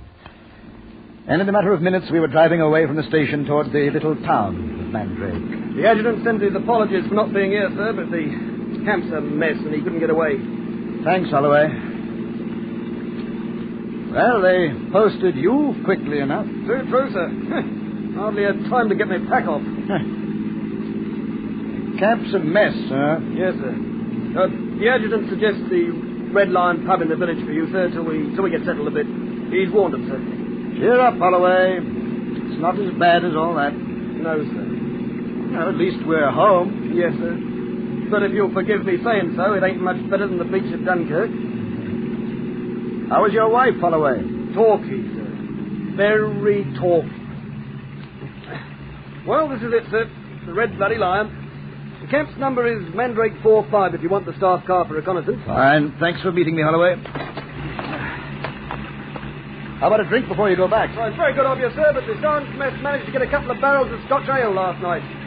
They only have bitter here. Right, off you go. Good night, Colonel. Good night.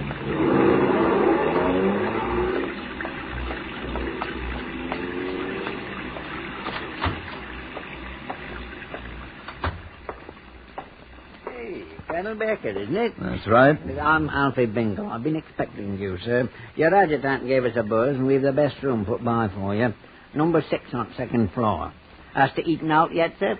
Well, I did have dinner in London, but... But they're still a bit peckish and all, eh? Yes.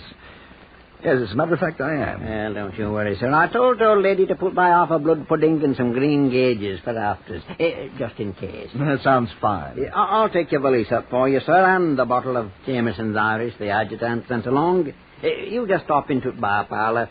Mrs. will serve you in there. Right. Thank you. Colonel, sir. I do hope you won't put us out of bounds to your chaps just because you're top secret and all. Where did you hear that? Well, it's a sort of gossip is all. A sort of gossip, like. Let's talk about it some other time, shall we? In the meantime, how about the food? Of course, sir. Right away. Right away. The bar parlour was warm and crowded, and Bingle's food far better than I'd hoped for. After I'd eaten, I sat for a while over a couple of glasses of port. I was tired after the journey north. Bingle's remark about being top secret irritated me, so that when the singing began, I started up to my room.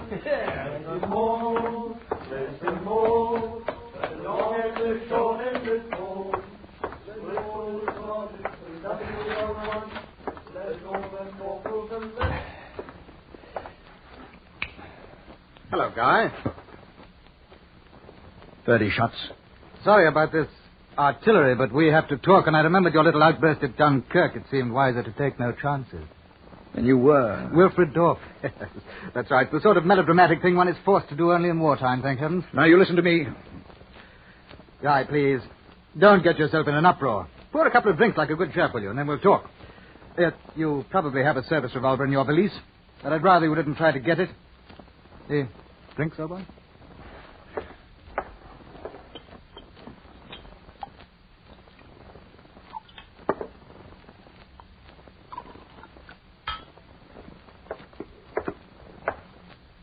There you are. Thanks. That's more like it, eh? Yes. And I can't tell you how grateful I was when you didn't positively identify me at Dunkirk, Guy. I'll bet you were. Well, you see, it was essential that I get to England with Germans and as a German. What else are you? Captured you myself, didn't I? You, a British subject in a German uniform? Now that you've escaped, you've come to me to beg a favor. How long do you think you can trade on old friendship? You're an escaped prisoner of war. Guy, let me explain. Go on, then explain. You have the gun. All right. Firstly, we are very well aware of the importance of your new command. We. The Germans? Germans, my foot. British military intelligence. British military? You? With MI5? That's right. Guy, do you remember my farewell party at the Dorchester in 37 when I was leaving for Germany to finish my education? I remember. What about it? Intelligence knew war was coming then, sooner or later. And because of my German parentage, they sent me there as a plant. What?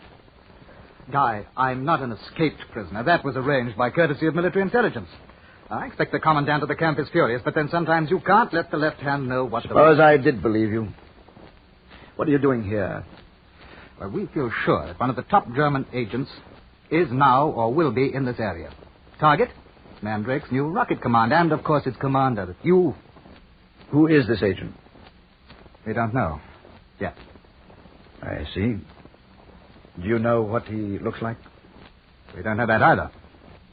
You know very little for someone that supposedly works for military intelligence. Oh, I see. All right, here. This is the only identification I carry. Look. Doesn't mean a thing. Guy, you don't think... I don't think, Ferdy, I know. Those credentials are forged. Forged? Are you out of your mind? How credulous do you think I am, Ferdy? Now, listen, Guy, I need your help. Our friendship's finished. Done. You see, you're on one side. I'm on the other. You better go while you still have that gun, because the next time I find you, I'll kill you. Guy. You always were pig-headed. All right, then, a drink for the road, One for our friendship that was... As I poured his drink, he came toward me smiling, his gun in one hand. Then as he reached for it, I flung the raw whiskey straight into his eyes. As he spun away from me half-blinded, I leapt at him. He was trying to bring the gun round on me. I brought my heel down hard on his hand. And the gun skidded away, out of reach under the wardrobe. Then his left hand chopped me hard across the throat.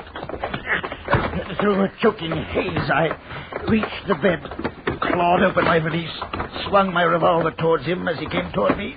Then I fired. I knew I'd hit him, but even so, he was able to wrench the gun from my hands, race for the door, and slam it shut behind him. By the time I got to my feet and had the door open, Ferdy had a good lead. I took the stairs as fast as I could, but down in the parlor I saw only Binkle, open-mouthed and a blur of excited faces. The blackout curtains at the front door were half ajar, and Ferdy Schutz was gone.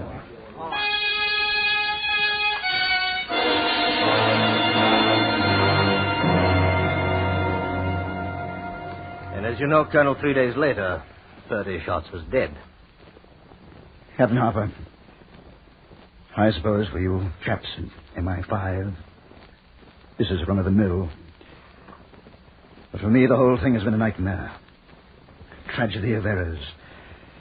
Killing one's best friend is, well, not too pleasant. As I quite understand, Colonel. In time of war, friendships are set aside when one's country is being attacked. And I thought Ferdy Schutz was doing just that. Now that I know he was working for MI5, well, Didn't he tell you that military intelligence had sent him up to Mandrake? Yes. Didn't he show you his credentials? He did.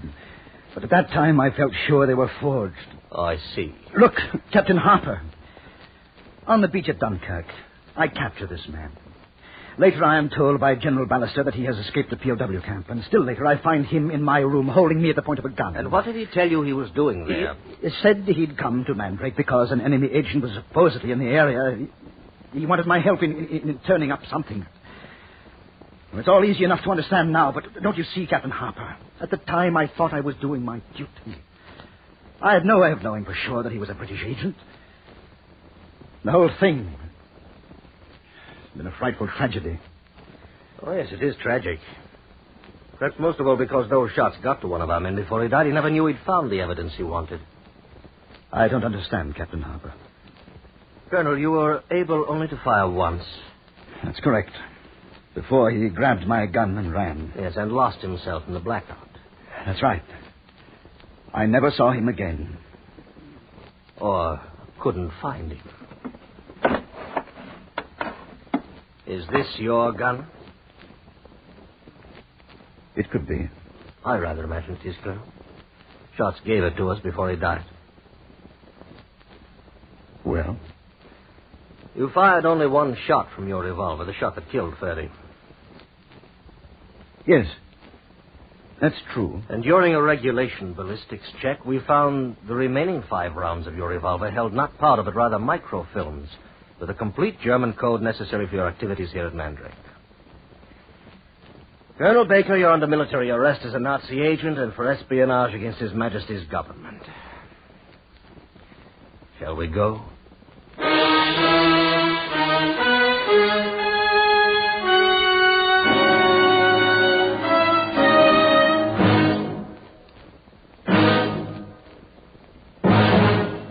Under the direction of Norman MacDonald, Escape has brought you Affair at Mandrake by Ben Wright, starring John Daner.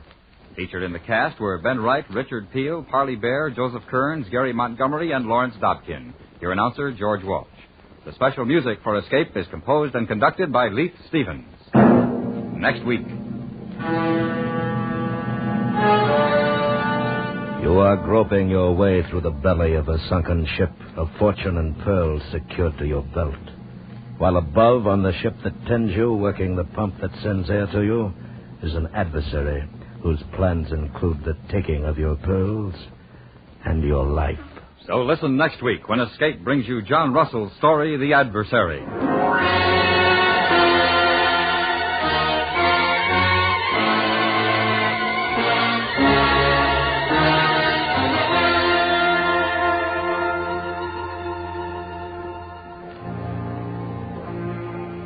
Today, radio station WDNC in Durham, North Carolina, celebrates its 20th birthday and its 20th anniversary as a CBS radio affiliate as well.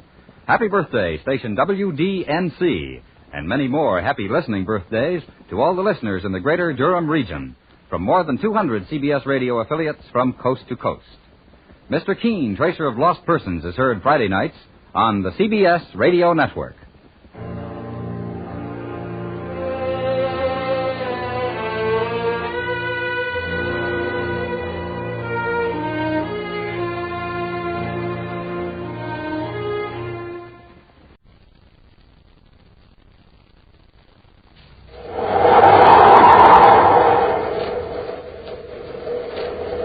Instant Ralston and regular Ralston, the hot whole wheat cereals in the red and white checkerboard packages present Space Patrol! High adventure in the wild, vast reaches of space. Missions of daring in the name of interplanetary justice. Travel into the future with Buzz Corey, Commander-in-Chief of the Space Patrol! In today's transcribed Space Patrol adventure, Buzz and Happy are on the planet Mars, searching for Carol in an underground storage room filled with ancient, musty books. Suddenly, a sound that's more than a sound presses down upon them. Commander, my head hurts. So does mine. I can hardly stand it. What's causing it, sir? Ultrasonic vibration. Yeah, but where are they coming from? From the resonator up near the ceiling. The vibrations kill insects that attack the old documents. What'll it do to us? If we can't shut off that resonator, we'll meet the same fate as the insects. We'll return in just a moment with today's exciting Space Patrol adventure, The Martian Masquerade.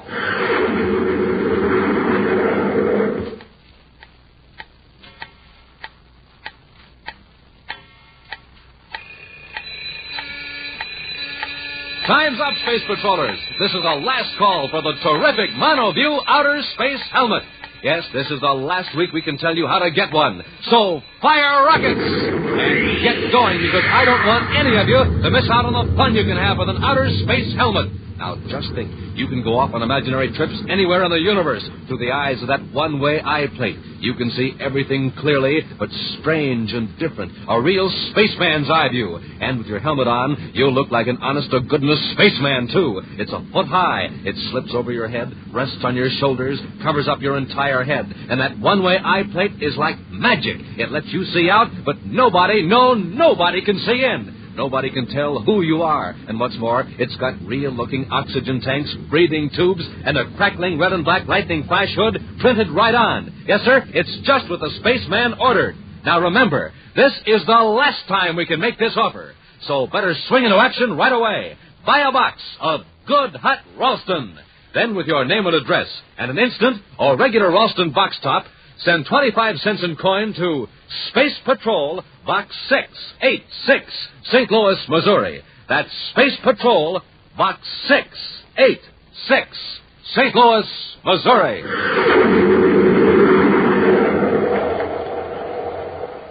And now, today's Space Patrol adventure, The Martian Masquerade.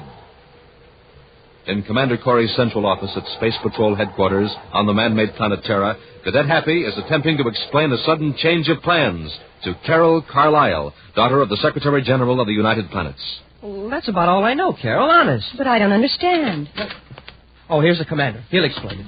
Explain what? Hello, Carol. Good morning, Buzz. Hap's been trying to tell me that we aren't going to Jupiter. He's right. Oh, no. I've been trying to reach her all morning. Something came up at the last minute. Happy and I have to blast off for Venus right away. But why, Buzz? I'm to meet Captain Hallcroft there and pick up some designs for a new secret weapon. Bring them both back to Terra. Oh, I see. Well, I guess I bought a lot of new things for nothing. No trip to Jupiter. Oh, you'll make the trip all right. I've arranged passage for you in the Solar Queen. Happy and I'll join you in a couple of days after we get Captain Hallcroft safely back to Terra. Meanwhile, on Venus, in a shabby room at the Venus Plaza, Zyla Kermody sits dejectedly before a dressing table, gazing at her reflection in a mirror. As the door opens quickly behind her, she turns to greet her husband, Earl Kermody. Well, where have you been? Where have I been? Where did you hear it? I'm waiting. I've been waiting in this rat trap all day and without a thing to eat. All right, don't jump down my throat, son. Give me a chance to tell you the news. Look, Earl, all the news I want from you is when do we get back to Mars? That's what I want to tell you. Look at these spaceship tickets. Well, I won't even ask where you swiped them. Wait a minute, I didn't steal them. They were given to me by a fellow who wants a certain job done. Yeah? Yeah, and if we pull it off right, there's 20,000 credits in it for us. Maybe more. What kind of a job? All we got to do is go over to Venus City Space Hotel and remove some documents from one of the guests. Some plans of some kind for a secret weapon. They're in a plastic case, just like this one. Who's got the documents? Captain Hallcroft. I got his number and everything. Captain Hallcroft? Yeah, he's a Space Patrol courier. Well, are you out of your mind? That's all we need to get into a jam with the Space Patrol. Zyla, honey, let me finish. There's no danger at all. That is, if you help. I don't want any part of this. Wait a minute. Let me show you something. Here, look at this picture. Why, it's one of my pictures. Hey, it's not me. Don't you know who this is? It's Carol Carlisle, the Secretary General's daughter. I always said you looked like her. You really think so? Sure. A lot of people think so. Well, of course she wears her hair different, but I could fix mine. Of course you could, honey. Now, look, all you got to do is get Captain Hallcroft out of his room for a couple of minutes. Then I go in and get the documents. You mean I pass myself off as Carol Carlisle? You are crazy. I tell you, there's no risk at all. How do I get into the Venus City Space Hotel in the first place? Sneak through the freight chute? No. Look, I've taken a room across the hall from Hallcroft. As far as the hotel staff is concerned, you're Mrs. Donahue. Where'd you get the money for the room? From the same guy who gave me the spaceship tickets. Oh, who's that? Now, he's a guy working with our old pal, the Martian book dealer. Scavlin? Well, Scavlin's just a go-between. But we're to take the documents to his shop in Lowell City on Mars. That's where we'll collect the 20,000 credits. 20,000? And all you have to do is play Carol Carlisle for 10 minutes. Oh, you don't think this captain would leave his precious documents unguarded for anybody but the Secretary General's daughter, is that it? He might. But if we hold an ace, why not play it and be sure? Now, here's the way to work. Elsewhere, in a room on the 28th floor of the Venus City Space Hotel, young Captain Hallcroft tries to read a technical journal.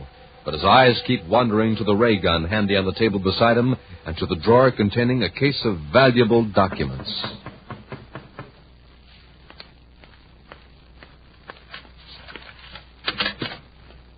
Yes? I hate to disturb you, but I wonder if I could ask you a favor. Oh, what kind of favor? I seem to be locked out. The electrolock's stuck, I think. Oh, I see. Well, I'll tell you what I'll do. I'll phone down to the desk and have him send a man up. If the lock's jammed, you'll need an expert. Oh, well, that's just what I was trying to avoid. It takes such a lot of explanation. You see, it's not my room. Some friends of mine, the Donahues, have the room across the hall. But they're out for the evening, and I left a package in there. Oh, I see. Oh, I know. It sounds strange, but calling downstairs and explaining would cause such a commotion. Oh, not on account of me, but because of my father. Your father? I see you don't know who I am. Does the name Carlisle mean anything to you? Carlisle? Your father's the Secretary General. Of course, Miss Carlisle. I recognize you now from your pictures. Oh, you can imagine what would happen if the hotel staff found out I was here. There'd be such a fuss. I was hoping I could just pick up my father's present from the room and leave quietly. Sure, I understand. Well, it's the room just across the hall, you say? Just one door down. I'd be so grateful. It'd only take a minute. Sure, Miss Carlisle. It'll be a pleasure.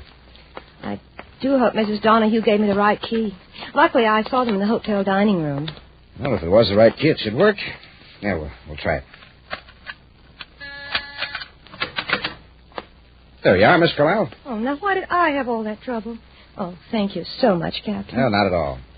Well, if you excuse me, I'll have... just one more favor, if you don't mind. If you'll wait here just a minute, I'll give you the key and you can leave it with the clerk later. I'll only be a minute. All right, Miss Carlisle. Where is that package? Oh, she said in the bureau drawer. Oh, now, isn't that provoking? Captain, I'm awfully sorry, but could you come in, please? Well, what seems to be the matter? Oh, this drawer's stuck. I can't budge it. Would you try? All right, Miss Carlisle. A few moments later, Captain Halcroft returns to his room. His ray gun is still on the table, and a quick check shows the document case is still in the drawer. With a sigh of relief, the captain returns to his book. An hour later, there's another knock at the door.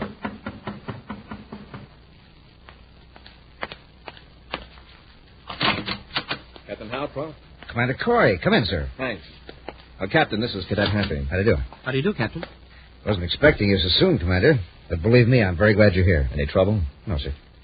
I'll take the plans, Captain. But you're still to follow your original orders, just as though you still had them. Yes, sir. Here's the case, Commander. I'll remove the plans so you can take the case with you. It's empty. Huh? Smoking rockets. I don't understand. That case hasn't been out of my sight since it was given to me. Have you left your room since you checked in here? No, Commander. I stayed here on guard ever... Except a couple of minutes. Where did you go? Well, just across the hall, but I wasn't gone for more. Well, why did you go across the hall? Well, I guess I'd better tell you the whole story. Miss Carlisle needed help getting into a room. Who is Miss Carlisle? Well, the Secretary General's daughter, Carol Carlisle. Captain, Carol Carlisle is on her way to Jupiter. She looked exactly like her. Hair, eyes, everything. She's an imposter. You say she had a room right across the hall? She said it was a friend's room. Mrs. Donahue. I have the key. She left it with me. Happy, take the key. Check that room. Yes, sir. Come on, Captain. We'll go down and talk to the desk clerk. 15 minutes later, Buzz Happy and the very worried Captain Halcroft are in a surface car heading for the Venus City spaceport. Commander, I can't tell you how sorry I am. Well, all we can do now is find those crooks. Well, we're looking for 3 of them, a man and 2 women. Is that right, sir? No, Happy, just a man and a woman. The woman who posed as Carol is also Mrs. Donahue. Well, how do you know that, sir? I showed a picture of the real Carol to the desk clerk. He said that if Mrs. Donahue arranged her hair differently, she'd look exactly like the picture of Carol. Oh, then she entered the hotel as Mrs. Donahue, went to the room, fixed her hair differently, and knocked on Captain Halcroft's door, right? And I fell for it. You were fooled by an expert, Captain. She had all the props, even the gift package in the drawer. Yeah. And while you were opening the drawer, Mr. Donahue slipped into your room and got the documents. Well, their best bet is to try to leave Venus before the theft is discovered. If they don't show up at the spaceport, we'll start a search of the entire city.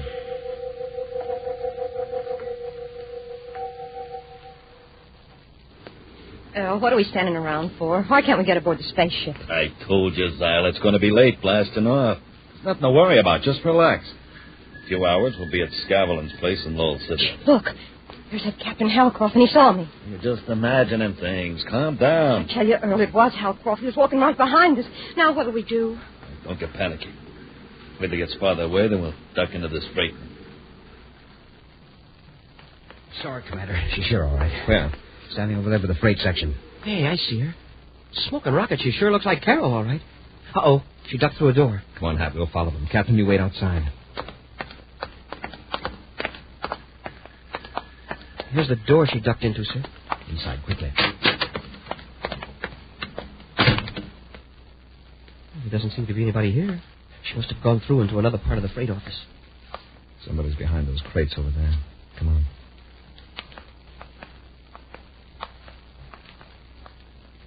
All right, lady, come on out. So I'm out. Hey, no wonder the captain was fooled. Well, what do you want?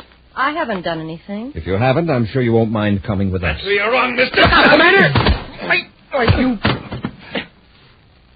Oh, you really clobbered him. Come on, let's get out of here.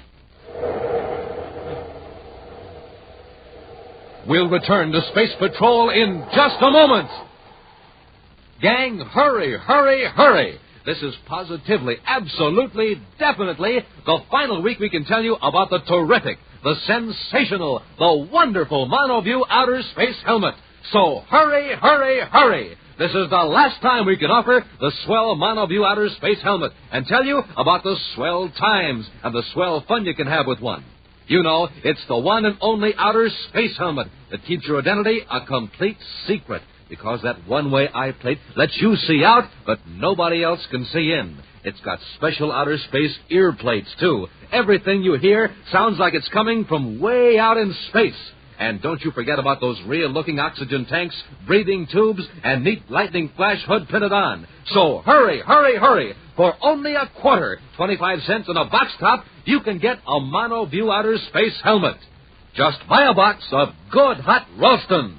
Then with your name and address and an instant or regular Ralston box top, send 25 cents in coin to Space Patrol, Box 686, St. Louis, Missouri. That's Space Patrol, Box 686, St. Louis, Missouri.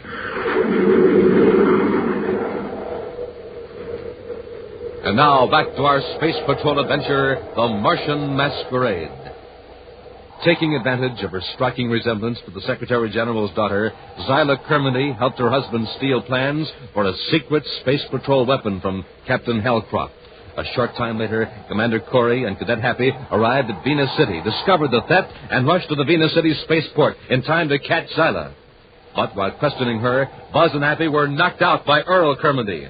Unaware of this latest development, Captain Halcroft waits for them to come out of the freight station, but as moments go by, he becomes worried and goes in to investigate, and discovers Buzz and Happy lying on the floor. Commander, Cadet.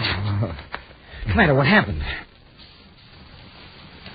I'm not sure. There's a big guy with a club. First he hit you, Commander. Well, before I could get out of the way, he hit me. Same man I saw outside, talking to the girl. They may still be at the spaceport. We'll contact the control tower and order all ships grounded until we can make a search. Commander, if they got away, I think I know where they might be going. Where? Well, when I first spotted the girl here at the spaceport, I passed by close enough to hear part of their conversation. They mentioned Lowell City. Mars. Did you hear anything else, Captain? That was a name. Rather odd one. Scavs something or other. Scavlin, I think it was. We'll check on that later. Let's alert the control tower. All ships are grounded while a search is made for a girl resembling Carol Carlisle. Guards at all exits are questioned, but there is no trace of her. Then, following the clue offered by Captain Halcroft, Buzz and Happy board the Terra 5 and blast off for Mars. With Happy at the controls of the ship, Buzz finishes a call to Space Patrol headquarters. Well, that's all, but remember, when you locate Miss Carlisle, ask her to call me immediately on my private frequency. Corey out. Any luck, Commander? Well, Captain Halcroft was right. What do you mean, sir? There is someone named Scavlin in Lowell City. Uriah Scavlin. He runs a bookstore. Bookstore? It doesn't sound very suspicious. No, in fact, it's quite innocent. So innocent that I wonder why people like our friends the Donahues would be interested in it right after pulling the robbery. Yeah, that is strange. Well, has this Scavlin any kind of a record? No, but our Mars agents have been to his shop several times. You see, he specializes in rare books, first editions, collector's items. When such books are stolen, our men naturally contact all dealers, Scavlin among them. Well, have you tried having Major Robertson run a search through our master files on the Donahues? Yes, but I doubt that anything will turn up. The woman's name is no more Donahue than it is Carlisle. Yeah, I guess it's right. However, if a phony Miss Carlisle or Mrs. Donahue visits Scavlin's, it'll be reported to Lowell City headquarters. Carol Carlisle at Jupiter City headquarters calling Commander Corey aboard Terra 5. Carol Carlisle to Commander Corey. Corey here. Oh, I just got your message. When did you arrive at Jupiter City? There's a change in plans, Carol. Oh, Buzz, not again. Yes, and you're directly involved. Get the first passenger ship to Mars. I'll meet you at Lowell City Space Patrol headquarters. Mars? But why are you going there? I'll explain when you arrive. Well, can't you tell me over the spacephone? Definitely not. Corey out. Well, after that, I'll bet Carol will be there waiting for us. A tall man and a blonde girl stroll down a side street in Lowell City, capital of Mars. The man carries a package under his arm, a package that might conceivably be a book. They pause before a large store bearing the sign, Scavlin's Bookshop. Oh, wait. Come on, Zyla. What are you holding back for? I don't think we should go in there. How else are we going to collect? Come on.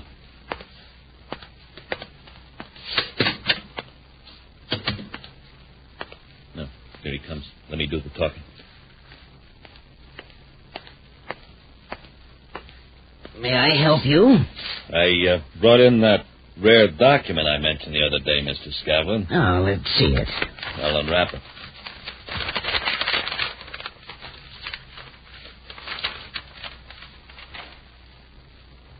It doesn't look like much to me, just a book. Don't judge a book by its cover. Open it up.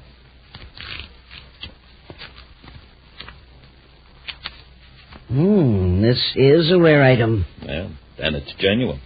I'll drop back in a few days after I have a chance to examine it. Say, what about our money? Where's the 20,000 credits? Oh, you don't understand. I haven't the money to pay you for this document, but I do have potential buyers. If they are interested, they will pay me and I will pay you. Look, Scavlin, we ran a lot of risk to get those plans. Alec, let's do as Mr. Scavlin says. Oh, right. I don't like the setup. Mr. Scavlin's perfectly reliable, dear. Now, until he contacts me, you and I better split up. Split up? What for? We stand less chance of being caught if we're not together. Now, you go to our old place and wait for me to call you. Just a minute. Where will you be? Don't worry, I'll keep in touch. Now, you run along. Hours later, in Space Patrol headquarters at Lowell City, Carol listens to Commander Corey's account of the theft. And you know where she is? Yes, one of our agents trailed her when she left Scavlin's bookstore. But we don't know where her partner is or what they've done with the plans. Wouldn't you say the plans are in the bookshop, Commander? That's likely, but to raid the bookshop now might give Scavlin a chance to tip off the ringleaders. I'm hoping Carol can help us. I'll do anything I can, Buzz. I want you to go to Scavlin's and try to get some evidence. It may be risky, so I'm giving you a miniature spacephone to conceal on your person. We found out that the woman's name is Zyla Kermendy. Her husband's name is Earl. Well, what do you want me to do at Scavlin's? I want you to impersonate the girl who impersonated you.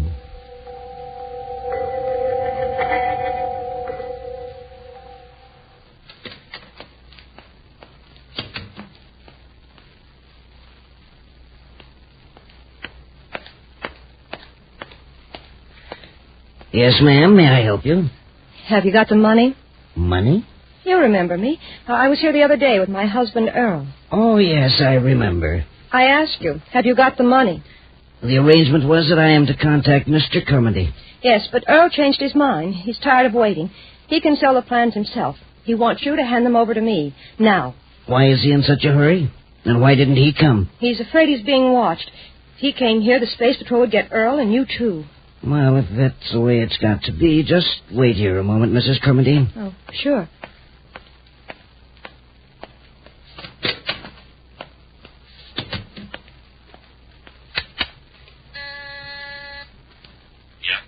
Kermendy, this is Scavlin. You better get over here right away. You got the money? No, but your wife's trying to double-cross you. What? She come to the shop? She's here now. All right, keep stalling. I'll be right over. Okay. Moments pass in the quiet, musty bookshop. Carol waits anxiously for the proprietor, Uriah Scavlin, to return. In another part of the store, she hears a series of muffled scraping sounds, as though heavy boxes were being moved. Could it be that Scavlin really is going to remove the stolen plans from hiding and give them to her? Suddenly, the street door bursts open. You are here, Simon. Oh, I'll fix you, you double-crossing little... Go, you're hurting I never me. thought you'd try to pull a trick like this. Wait a minute. Scavlin, where are you? Right here. And if you're going to beat your wife up, do it somewhere else. This isn't my wife. This isn't Zyla. It isn't? Then who is it? It's the Secretary General's daughter. She knows the whole setup. Space Patrol must have sent her here as a spy. We've got to get rid of her. We'll hide her in the basement with all those old books. You mean where you've got the secret plans hidden? Yes. Get her down there, quickly. All right, come on, sister. Get going. Down the stairs. A few moments later, a Space Patrol surface car screams to a stop in front of the bookshop, and two men rush to the door. It's locked, Commander. I can fix that. Now, before the spacephone cut off, they put Carol in a basement. Let's find the stairs. I haven't heard a sound out of that miniature spacephone for several minutes. I hope we're not too late. I hear the stairs, Happy. Have your ray gun ready. Yes, sir.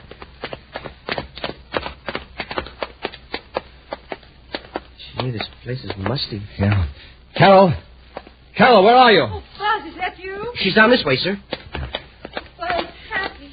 And the spacephone worked after all. When they threw me down here, they broke it, and I was afraid you didn't hear me. Where are they now? They said something about getting a truck. We'll get you out of here, then come back and look for the plans. Yeah, before Scavlin and Kermendy get back. What's that? The door closed.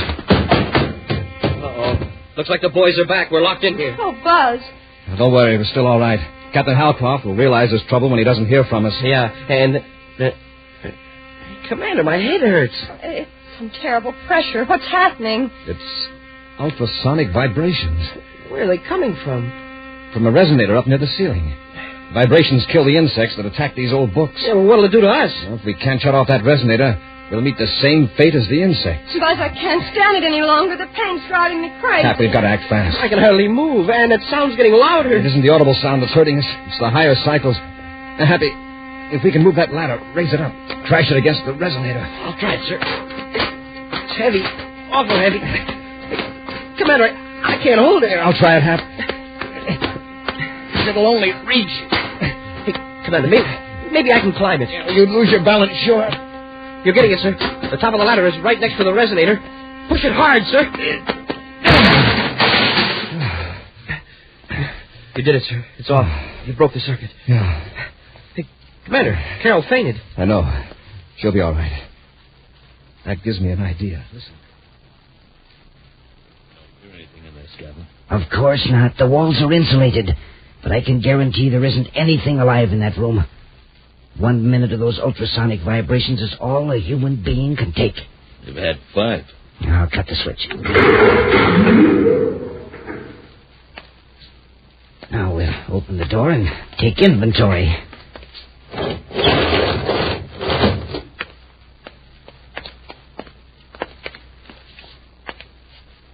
Yeah, there they are, the 3 of them. Well, the best thing for us to do is to get the plans and get out of here. Now, where'd you put them? Oh, right up here in this old book. That's all we wanted to know. Scavlin, they're alive. You bet we are. Get Scavlin, Happy. I'll take care of Kermany.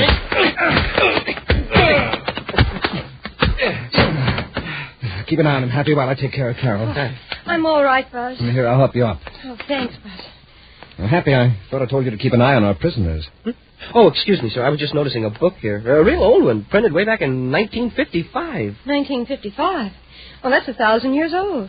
Commander, can I take it with me to read in the ship on the way back to Terra? It looks real interesting. Oh, what's the title? Why Man Can Never Visit Other Planets.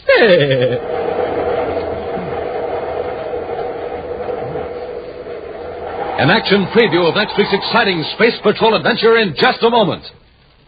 Space Patrollers, this is your commander. Now, I want every one of you to listen carefully to this message on the reminder meter. Now, listen. Here goes. Send away today for your MonoView Outer Space Helmet. Get it? Now, I want all of you to do just what the reminder meter says, because time is running out. This is the last time I can tell you about the sensational MonoView Outer Space Helmet, the official Space Patrol helmet that I wear on secret missions. You know, with your helmet on, your disguise is complete. The specially designed one-way eye plate lets you see out clearly, but nobody else can see in or tell who you are. Remember, too, the helmet has real-looking printed oxygen tanks and breathing tubes. Comes in mighty handy on space jaunts. And there's outer space ear plates, gleaming lightning flash hood. Yes, everything for the Space Patroller. Captain Tufeld, tell the Space Patrollers how to get one. Yes, sir, Commander. Just buy a box of good hot Ralston. Then, with your name and address, send 25 cents in coin and an instant or regular Ralston box top to Space Patrol, Box 686, St. Louis, Missouri. That's Space Patrol, Box 686, St. Louis, Missouri. And send away today for your MonoView Outer Space Helmet.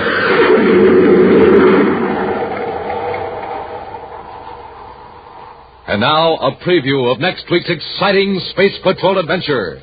Buzz and Happy are searching through an abandoned spaceship, half buried in a landslide in the mountains of Venus. Whatever forced this spaceship to land certainly wasn't the lack of fuel. Just look at all these drums bolted to the racks.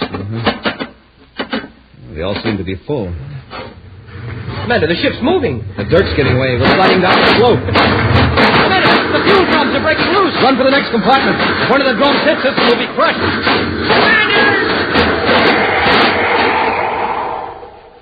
Be sure to join us next week for the thrilling story, The Treasure of Mount Rollcab, when Instant Ralston and Regular Ralston again present Space Patrol! Space Patrol, created by Mike Moser, starring Ed Kemmer as Commander Corey and Lynn Osborne as Cadet Happy, was written by Lou Houston, produced and directed by Larry Robertson, executive producer Mike Devery. Other players were Virginia Hewitt, Ken Mayer, and Norman Jolly. Dick Tufeld speaking. Now, don't forget to tune in next Saturday and every Saturday when Instant Ralston and Regular Ralston again present Space Patrol! This is Dick Tufeld in St. Louis reporting on the twin-jet Air Force fighter, the McDonnell Voodoo XF-88A. In a moment, we'll hear from the noted test pilot who flies this plane, Phil Houghton. Speed of the Voodoo is a military secret, but it's plenty fast. Wingspan is 40 feet, length 55, weight 10 tons. And now, Phil Houghton recorded this morning at Lambert Airfield. After seeing the Voodoo, I guess you know why I like my job. There's one thing about it, though. A test pilot has to stay in good condition, get lots of sleep, and eat good, healthy food. That's why I like rice checks and wheat checks for breakfast. They've got plenty of energy in them, and they really taste swell. I think you'll like them, too. No other cereal, puffed or flaked, contains so much nourishment in such concentrated bite-sized form. So do as Phil Houghton, J. Ray Donahue, Jr., and other top test pilots do. Make your cereals rice checks and wheat checks. Be sure to see another exciting Space Patrol program on your local ABC television station. Consult your local newspaper for time and channel. This program is broadcast to our armed forces overseas through the worldwide facilities of the Armed Forces Radio Service. Space Patrol came to you transcribed from Hollywood. This is ABC Radio Network.